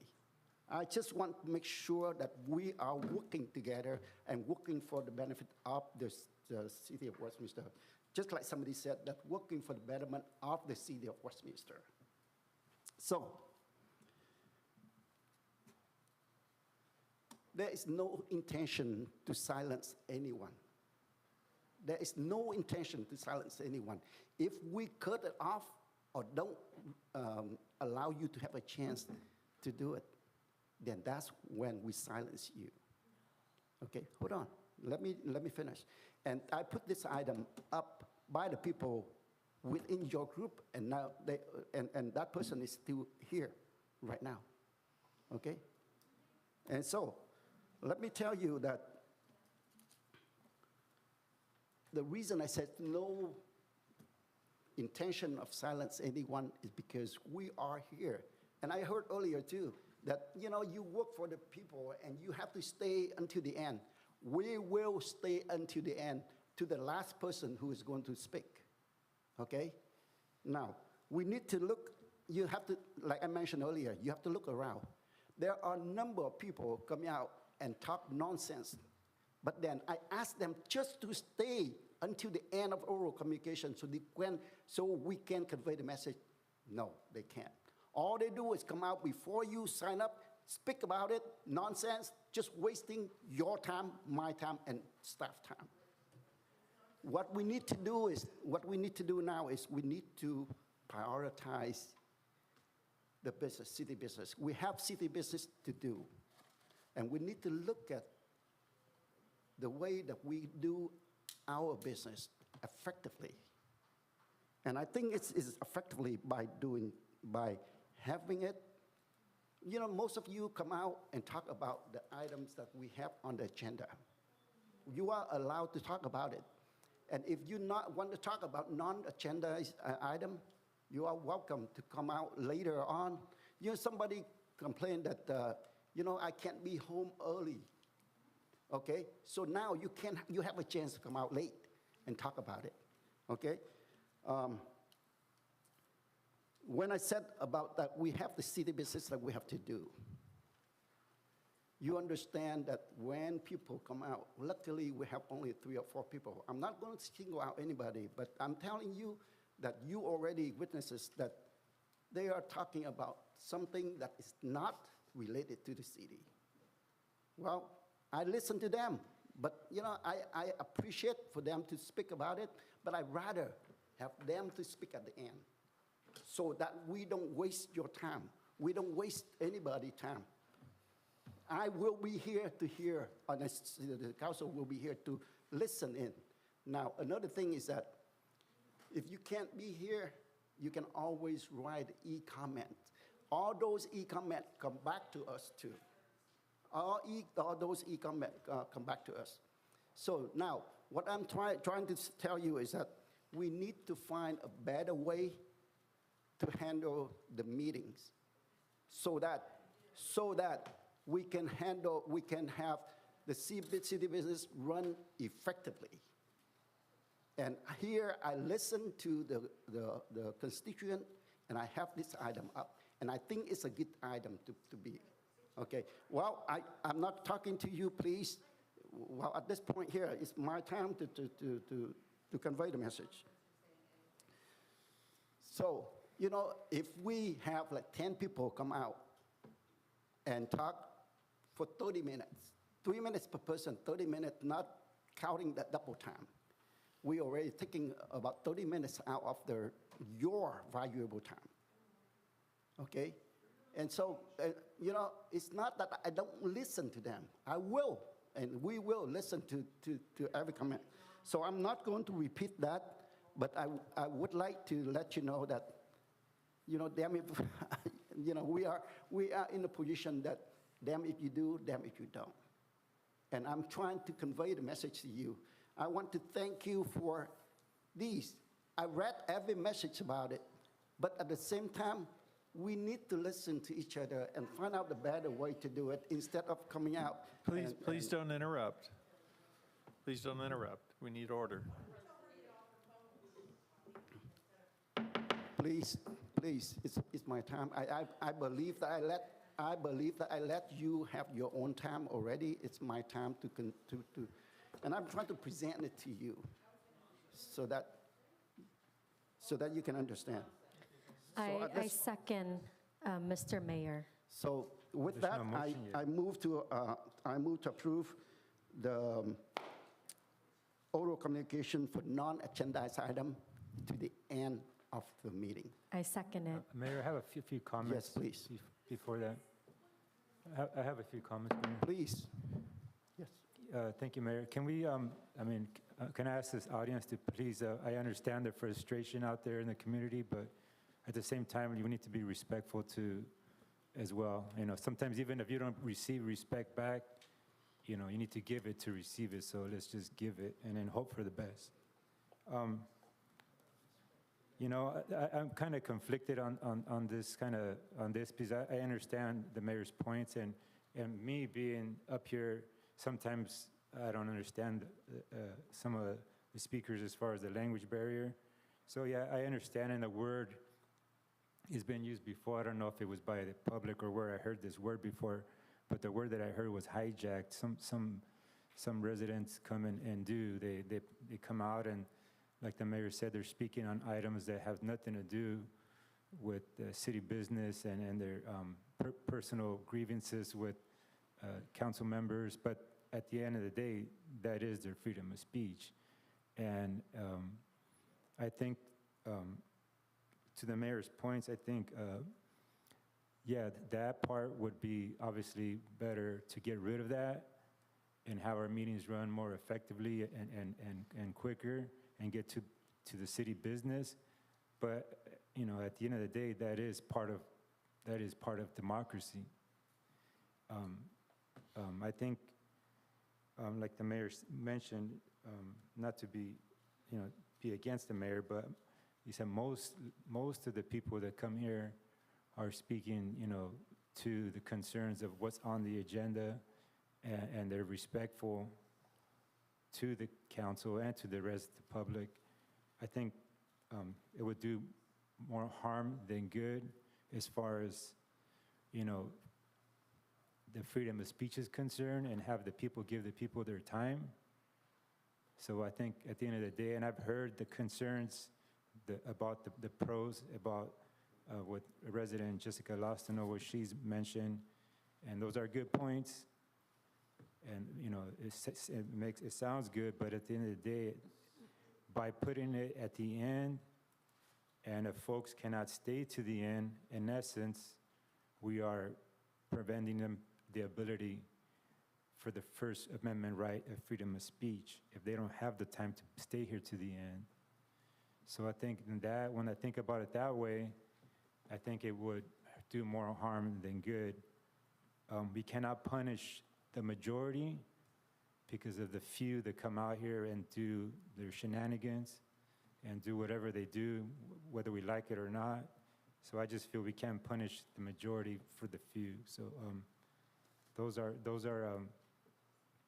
you know, my comments. If council wants to go this route, I was thinking a compromise would be, and I want to make this substitute motion. I don't know if I'll get a second on it, but I guess a compromise would be that make a motion to, at the beginning, as the mayor mentioned, for the agenda items, to allow the speakers to have their 5 minutes. And if you choose to do non-agenda items at the end, and then the non-agenda items at the end will be the 3 minutes. So that's, for me, that's a compromise, that at least the folks who are here speaking on the items of the agenda, that they get 5 minutes, because 3 minutes is, a lot of times is not enough to get their point across. So that's my substitute motion: 5 for agenda items at the beginning, and 3 for non-agenda items at the end. And keep in mind, if we go for 5, then double time is Yes. for 10 minutes. Correct. So that's a motion, a substitute motion. Is there a second to the substitute motion? Hearing none? No. So, I second that. go ahead. Yeah, I second that. Actually, before I second, I just want to say that I was just contemplating, because I've kind of been to council meetings where what is being proposed tonight in 6.1 by the mayor, I've experienced that too, sitting in their auditorium as a so I know how it feels, and it is good in a way. It is really a good proposal, but as much as you know, I've been like I said, you know, I know that certain residents, or shall I say, certain people, even though they're not residents, they come to speak, whether they're residents or non-residents, they get to speak. And they take the opportunity to take jabs at the certain council member and, me included. So I understand that I've seen that over and over and over again for, probably, as much as I don't dislike, I dislike that a type of behavior, but at the same time, in order to kind of protect the residents that come out with good intentions, they're here and you recognize I'd say about a dozen of people who come out, with the intention to help our city move forward, and they're here all the way until the end. I just think that it wouldn't be good to punish those folks, and I think that to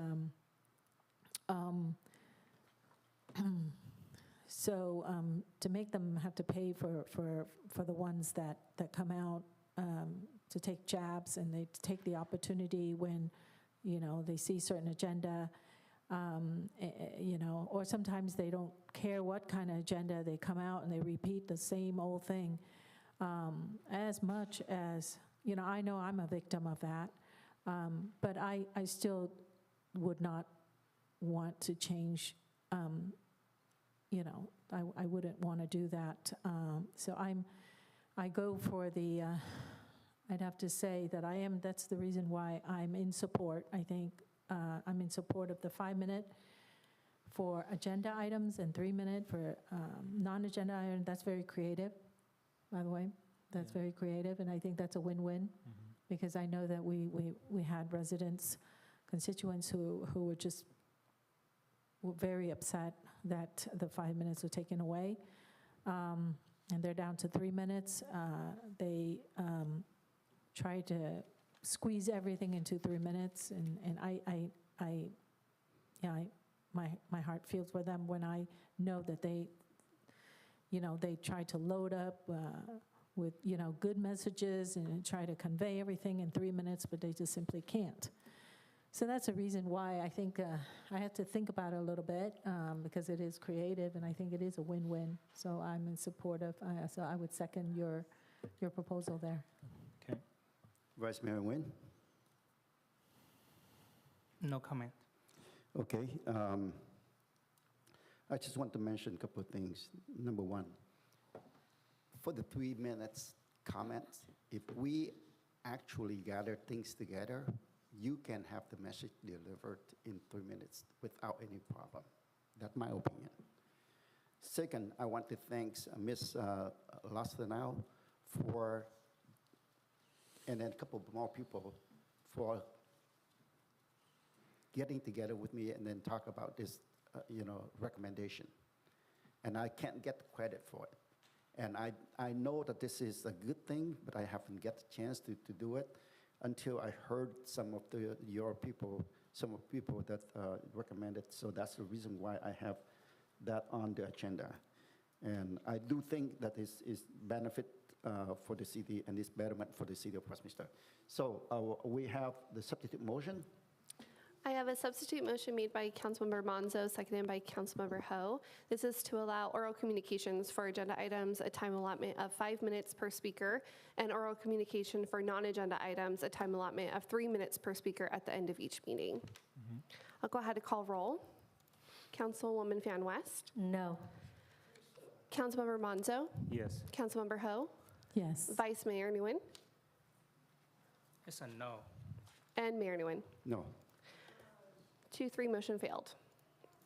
So we'll go back to the original motion, which was made by Mayor Nguyen, seconded by Councilwoman Fan West, and this is to approve staff recommendation as listed on the agenda. I'll go ahead and call for roll. Councilwoman Fan West? Yes. Councilmember Monzo? No. Councilmember Ho? No. Vice Mayor Nguyen? Yes.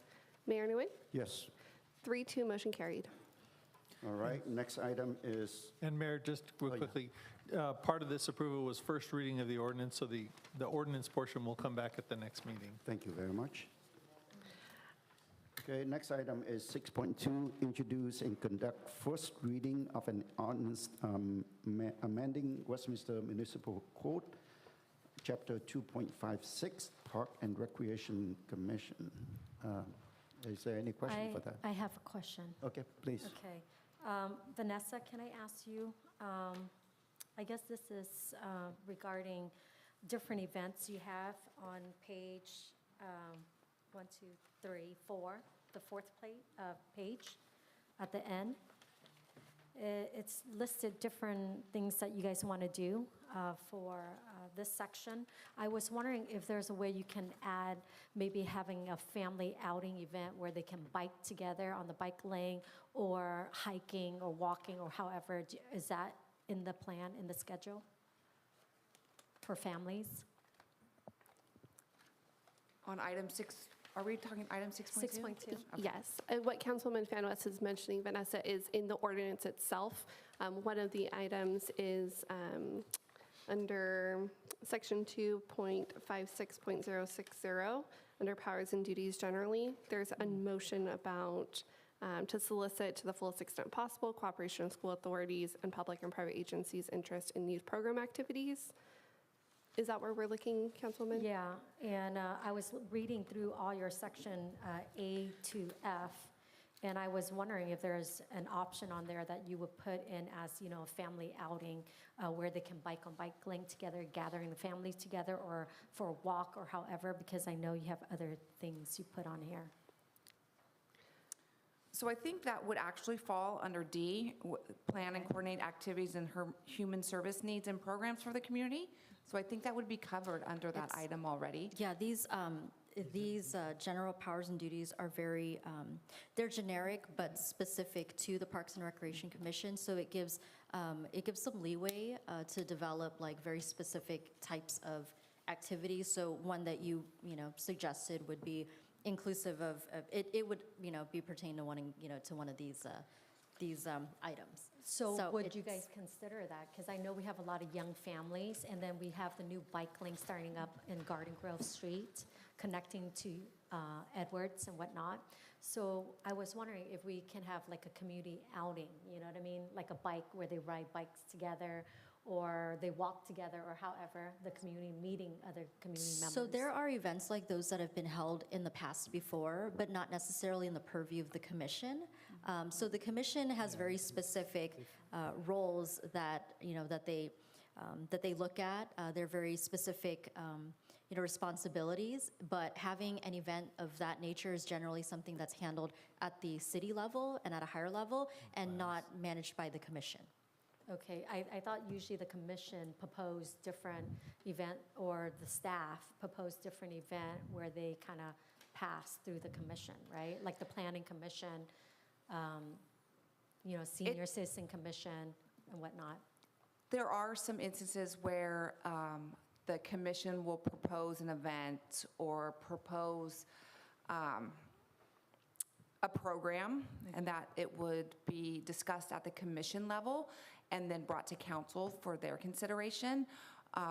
Usually that's either initiated by the community and they take it to the commission, or from the council and direct the commission to consider a program, consider something and evaluate it, and then bring it back to you for consideration. So it's definitely something that they would be within their scope.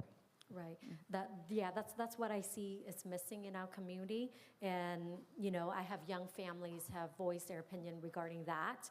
So I do want to bring it up to you. But I do love the proposal where it's meeting basically the second Tuesday of every month. And I think that's great. But if they can implement something like that in the commission, it'll be good.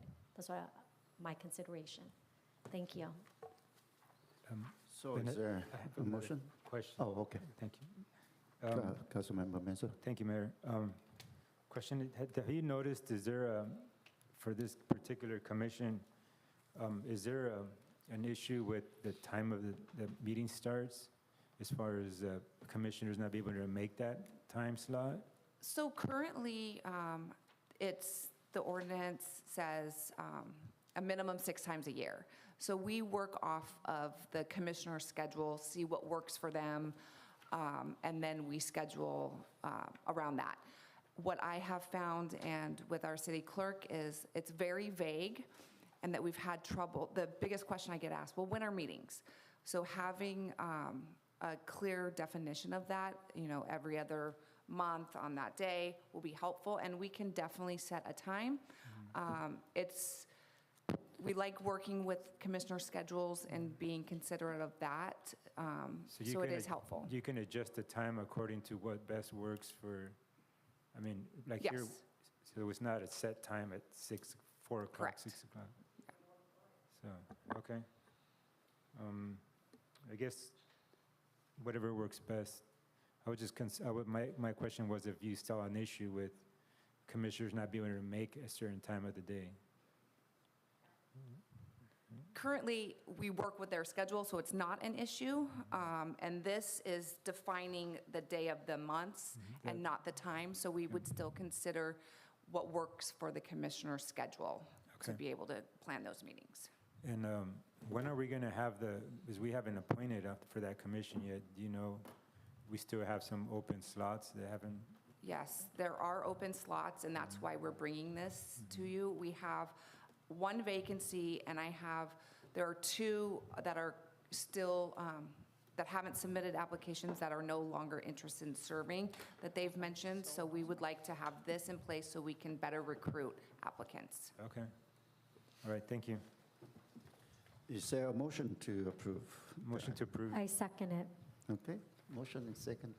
I have a motion made by Councilmember Monzo, a second by Councilwoman Fan West, and that's to introduce the ordinance for first reading entitled An Ordinance of the Mayor and City Council of the City of Westminster, California, amending the Westminster Municipal Code Chapter 2.56.060 Parks and Recreation Commission, Powers and Duties Generally, to update rules governing city commissions, read by title only and waive further reading. Councilwoman Fan West? Yes. Councilmember Monzo? Yes. Councilmember Ho? Yes. Vice Mayor Nguyen? Yes. And Mayor Nguyen. Yes. 5-0 motion carried. Item 7.1, appointments of 13 members to the Youth Committee. I move to approve. I actually have one question. Okay. Okay. So I was looking at the applicants, Vanessa, toward the end, I noticed one of the high school kids are no longer interested. Now, is that position available for other high school kids to get involved? No, so they were no longer interested, so they did not interview for one of the positions. So we only filled positions with those that interviewed and were interested in serving. I understand that. What I mean is, since that is void right now, that position, I guess usually you have 13 students, right, representing this commission? Is that correct? Yes. And now it's only 12? No, Is we're that- recommending 13. Okay. Yes, Do it was you one have of the one? applicants. Oh, It was the gotcha. applicant, not someone that we've recommended for appointment. Okay, so now you have 13. Correct. Perfect. Yes. Thank you. We have a motion and second on the floor. Go ahead. And I have a motion by Mayor. I don't have a second. I will I second was it. sick. Oh, I made the Oh. motion. Monzo, thank you. Monzo's I motion. motion. And I seconded. Seconded by Councilmember Menzo. Okay, so I have a motion made by Mayor Nguyen and a second by Councilmember Monzo. That's right. All right. Councilwoman Fan West? Yes. Councilmember Monzo? Yes. Councilmember Ho? Yes. Vice Mayor Nguyen? Yes. Mayor Nguyen? Yes. 5-0 motion carried. All right, second meeting in a row that we are adjourning early.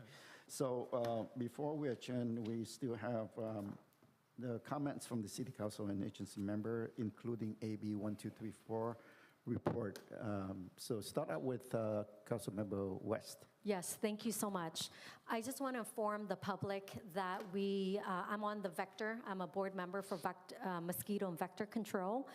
Right now, they found the West Nile virus in the Old Boca Chica area, which is in District 1. I just want to inform you guys that they found that. The next step is that they're going to do a public outreach. You guys will get the notice in District 1 in the Boca Chica area. and there'll be representative coming out to talk to you about the West Nile virus. And then also, of course, we want to make sure that none of the stale water is hanging around in our house or backyard or area that, our pots, empty pots, somehow there's water. If it's a tiny bit of water in our pot, it breeds mosquitoes. So basically with vector control, they have been phenomenal in making sure that the male mosquito are sterilized, so that way they won't produce more mosquito. And we understand that only female mosquitoes bite people, right? So we will have a lot of that happening as we heading into the fall. So I just want you guys to be aware, put a repellent, whatever it needs to be, to make sure you guys don't get those nasty bites.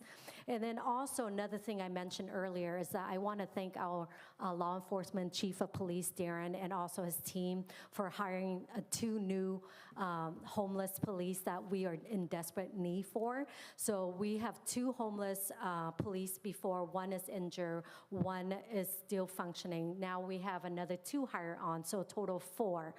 And those 4 will be helping our Westminster police with the homeless problem regarding, issues in our city, as many of you guys have addressed the homeless problem at the park and whatnot, or under the byways and freeways. Now, with that being said, those 4 homeless police will be helping with our new partnership with Garden Grove Fountain Valley with the homeless shelter. So that is phenomenal. So I want to thank our law enforcement for that. And also want to thank our staff for being here. And thank God we did the city business and we're done. And, our staff can go home. And then tomorrow they wake up for another day at the city hall. And then also a resident can go home and feel good that they, participate in public comments, but not only that, participate in civic responsibility. So guys, I thank you so much. Hope you guys have a great weekend and enjoy your start of the school year, and we'll see you in September. I just want to follow up with you, Councilmember West. Yes. I was in the Vector Board before. I understand that they do have a team to come out and spray certain areas, and I That's believe after. that in our city, there are a lot of mosquito right now, so if you can work with them to have them come out and do some of their, clean up or whatever it means. Absolutely, Mr. Mayor. I will be working with them. Now, there is a process, as we know. First, they'll get their team out to speak, to do basically outreach. Then the next step is they'll put more traps to catch more mosquito, to see where, if we have the virus really up there and about and it's dangerous. If it's not, then it's just public outreach. But if it is, then they'll come out spraying. That's the next step. Yeah, So I just I want to believe inform you on that that. they have the phone number. If you see it, around your house, or you see any kind of, mosquito around, then you can always call them and they will come out. Thank you very much. The next is Councilmember Menzo. Thank you, Mayor. I'm also glad that I know it was a long process to hire the new HLOs, and that had to happen by us hiring other officers, for that first, and then flying it. So thank you, Chief, and all your team, and for doing that. And I'm glad and excited to have those extra hands on deck for the homeless issue that we have in our community. It's pretty bad out there. I can't wait for them to start and try to do something, because it's every day getting calls, and it's just nonstop. It's just a big problem that we have in our community, and we need to put our thinking caps on and try to find a way I know there is no silver bullet, but we got to try. So thank you, Chief. And I want to say, also wish luck and safety to our Fire Chief Covey and all our first responders who are out there trying to help in Hawaii, and hopefully that they stay safe and a speedy return. So let's think about them and all those folks who have been impacted. The lives changed, over 100 deaths now, and that's a tragedy. And we need to try to keep them in our thoughts.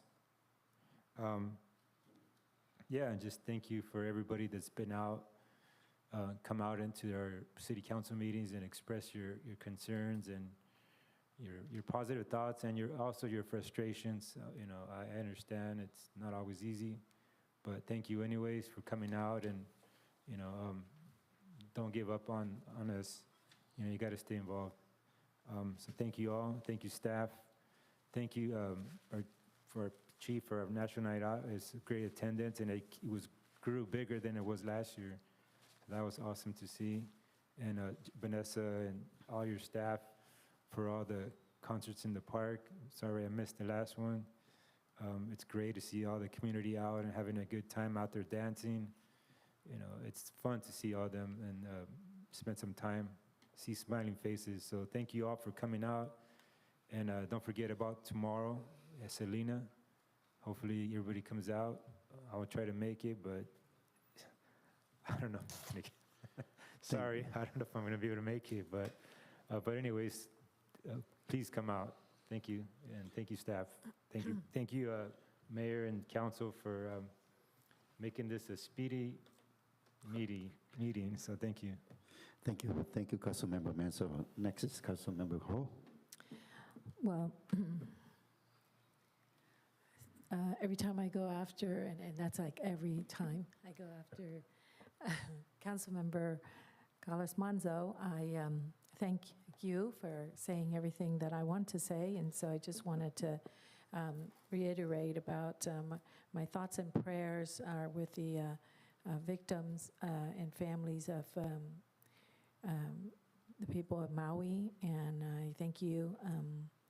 And I want to reiterate that for the sacrifice of our firefighters, our chief, OCFA chief, for lending a hand to help the people of Maui, or the fire department of Maui.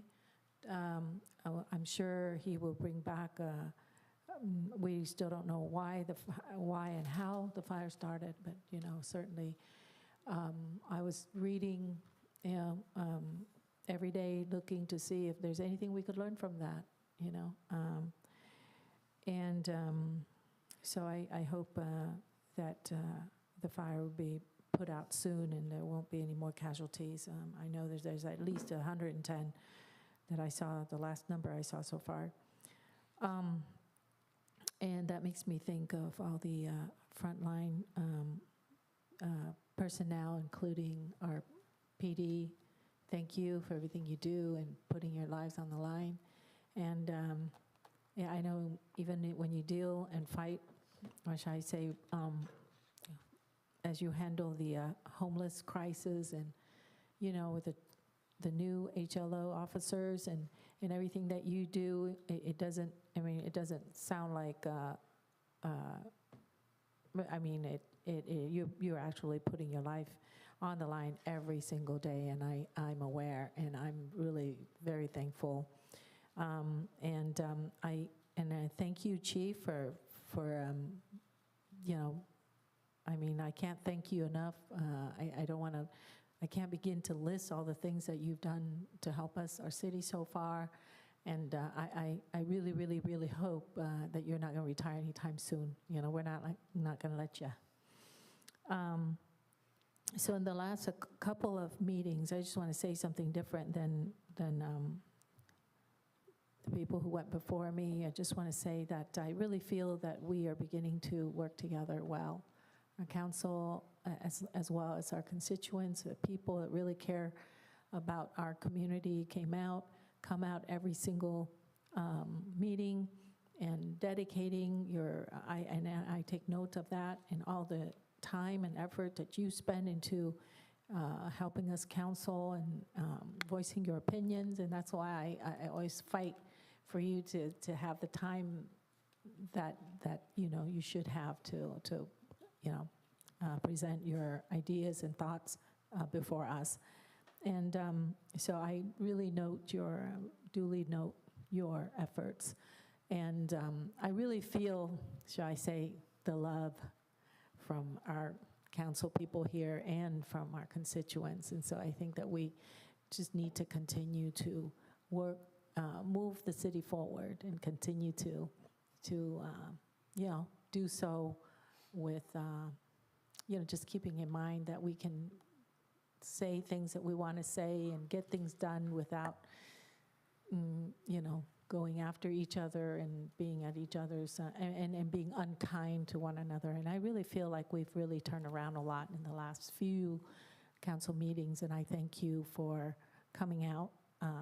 And this, I'm not just talking about the last couple of meetings, but for all the years that I've noticed some of the people here have been coming religiously. Thank you. And that's all. Thank you very much. Thank you very much. And if it's okay with the council, next time I will go backward so that you can go first. So, Vice Mayor Nguyen. Thank you, Mr. Mayor. My appreciation to our constituents, come out, speak their mind.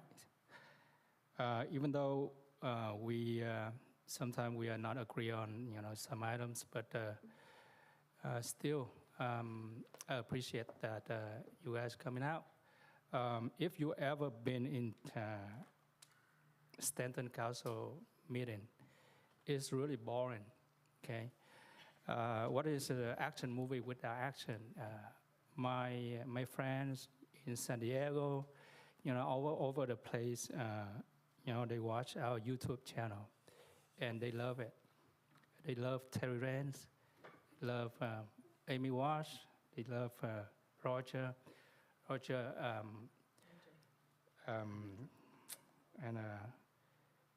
and Tim Hogan, okay, and some other people that I forgot the names. But I still appreciate that. Without you guys, we might, forget something, or we just, slipping on the things that we think that is right. But that's my appreciation for the Constitution. Thank you, staff and our PD still looking after the city, and especially our PD been working so hard to help to clean up the homelessness issue, and I would like you guys to work a little bit harder, because we have the issue coming up just like about an hour ago from the constituents. And even though that I appreciate the input from our constituents, but you know what? I preferred that a little less cursing would be nice. Thank you so much. Okay, thank you, Vice Mayor Nguyen. First, I would like to thank you, thanks to all staff, different level. And also, I want to thank Council Member too. I'm very pleased of the situation that's going on right now. I mean, we work together and we work hard for the community. I can see it from every person, from staff, from council members. So I appreciate for that. And also, I would like to appreciate for the community to come out and voice your opinions. And I'm not going to make a big deal out of this, but I want to thank you for this. 80 people have, respond and say thank you for this. Although I said I'm confused. So it is, I don't know where you find this picture, but this picture is much better than some of the pictures that you had before. So this, and my wife looked at that and said, where did they get the picture? It looks good. So anyway, I want to thank you for that. And, I take that to heart. And I'm here to do for the city of Westminster. And I have the open policy. Whatever you want, you can just like Jessica came by and then, we'll make appointments so that we can get together and talk about it. And same of you, for all of you, If you want to, you can always call Lyndon and schedule, then we can talk about it. I hope that we can continue to work together so that we can, for the betterment of the city of Westminster. Again, please convey the message to your neighbor, to your family members, to your friends that come out to the city activities, which staff, it costs money and time to put the effort to put it together, so we don't want to waste it. So again, thank you very much. And with that, I would like to adjourn the meeting. And the next regular meeting of the City Council is August 23rd. Oh, it has been canceled. Okay, so next regular meeting will be held on September 13, 2023 at 6 p.m. Meeting adjourned.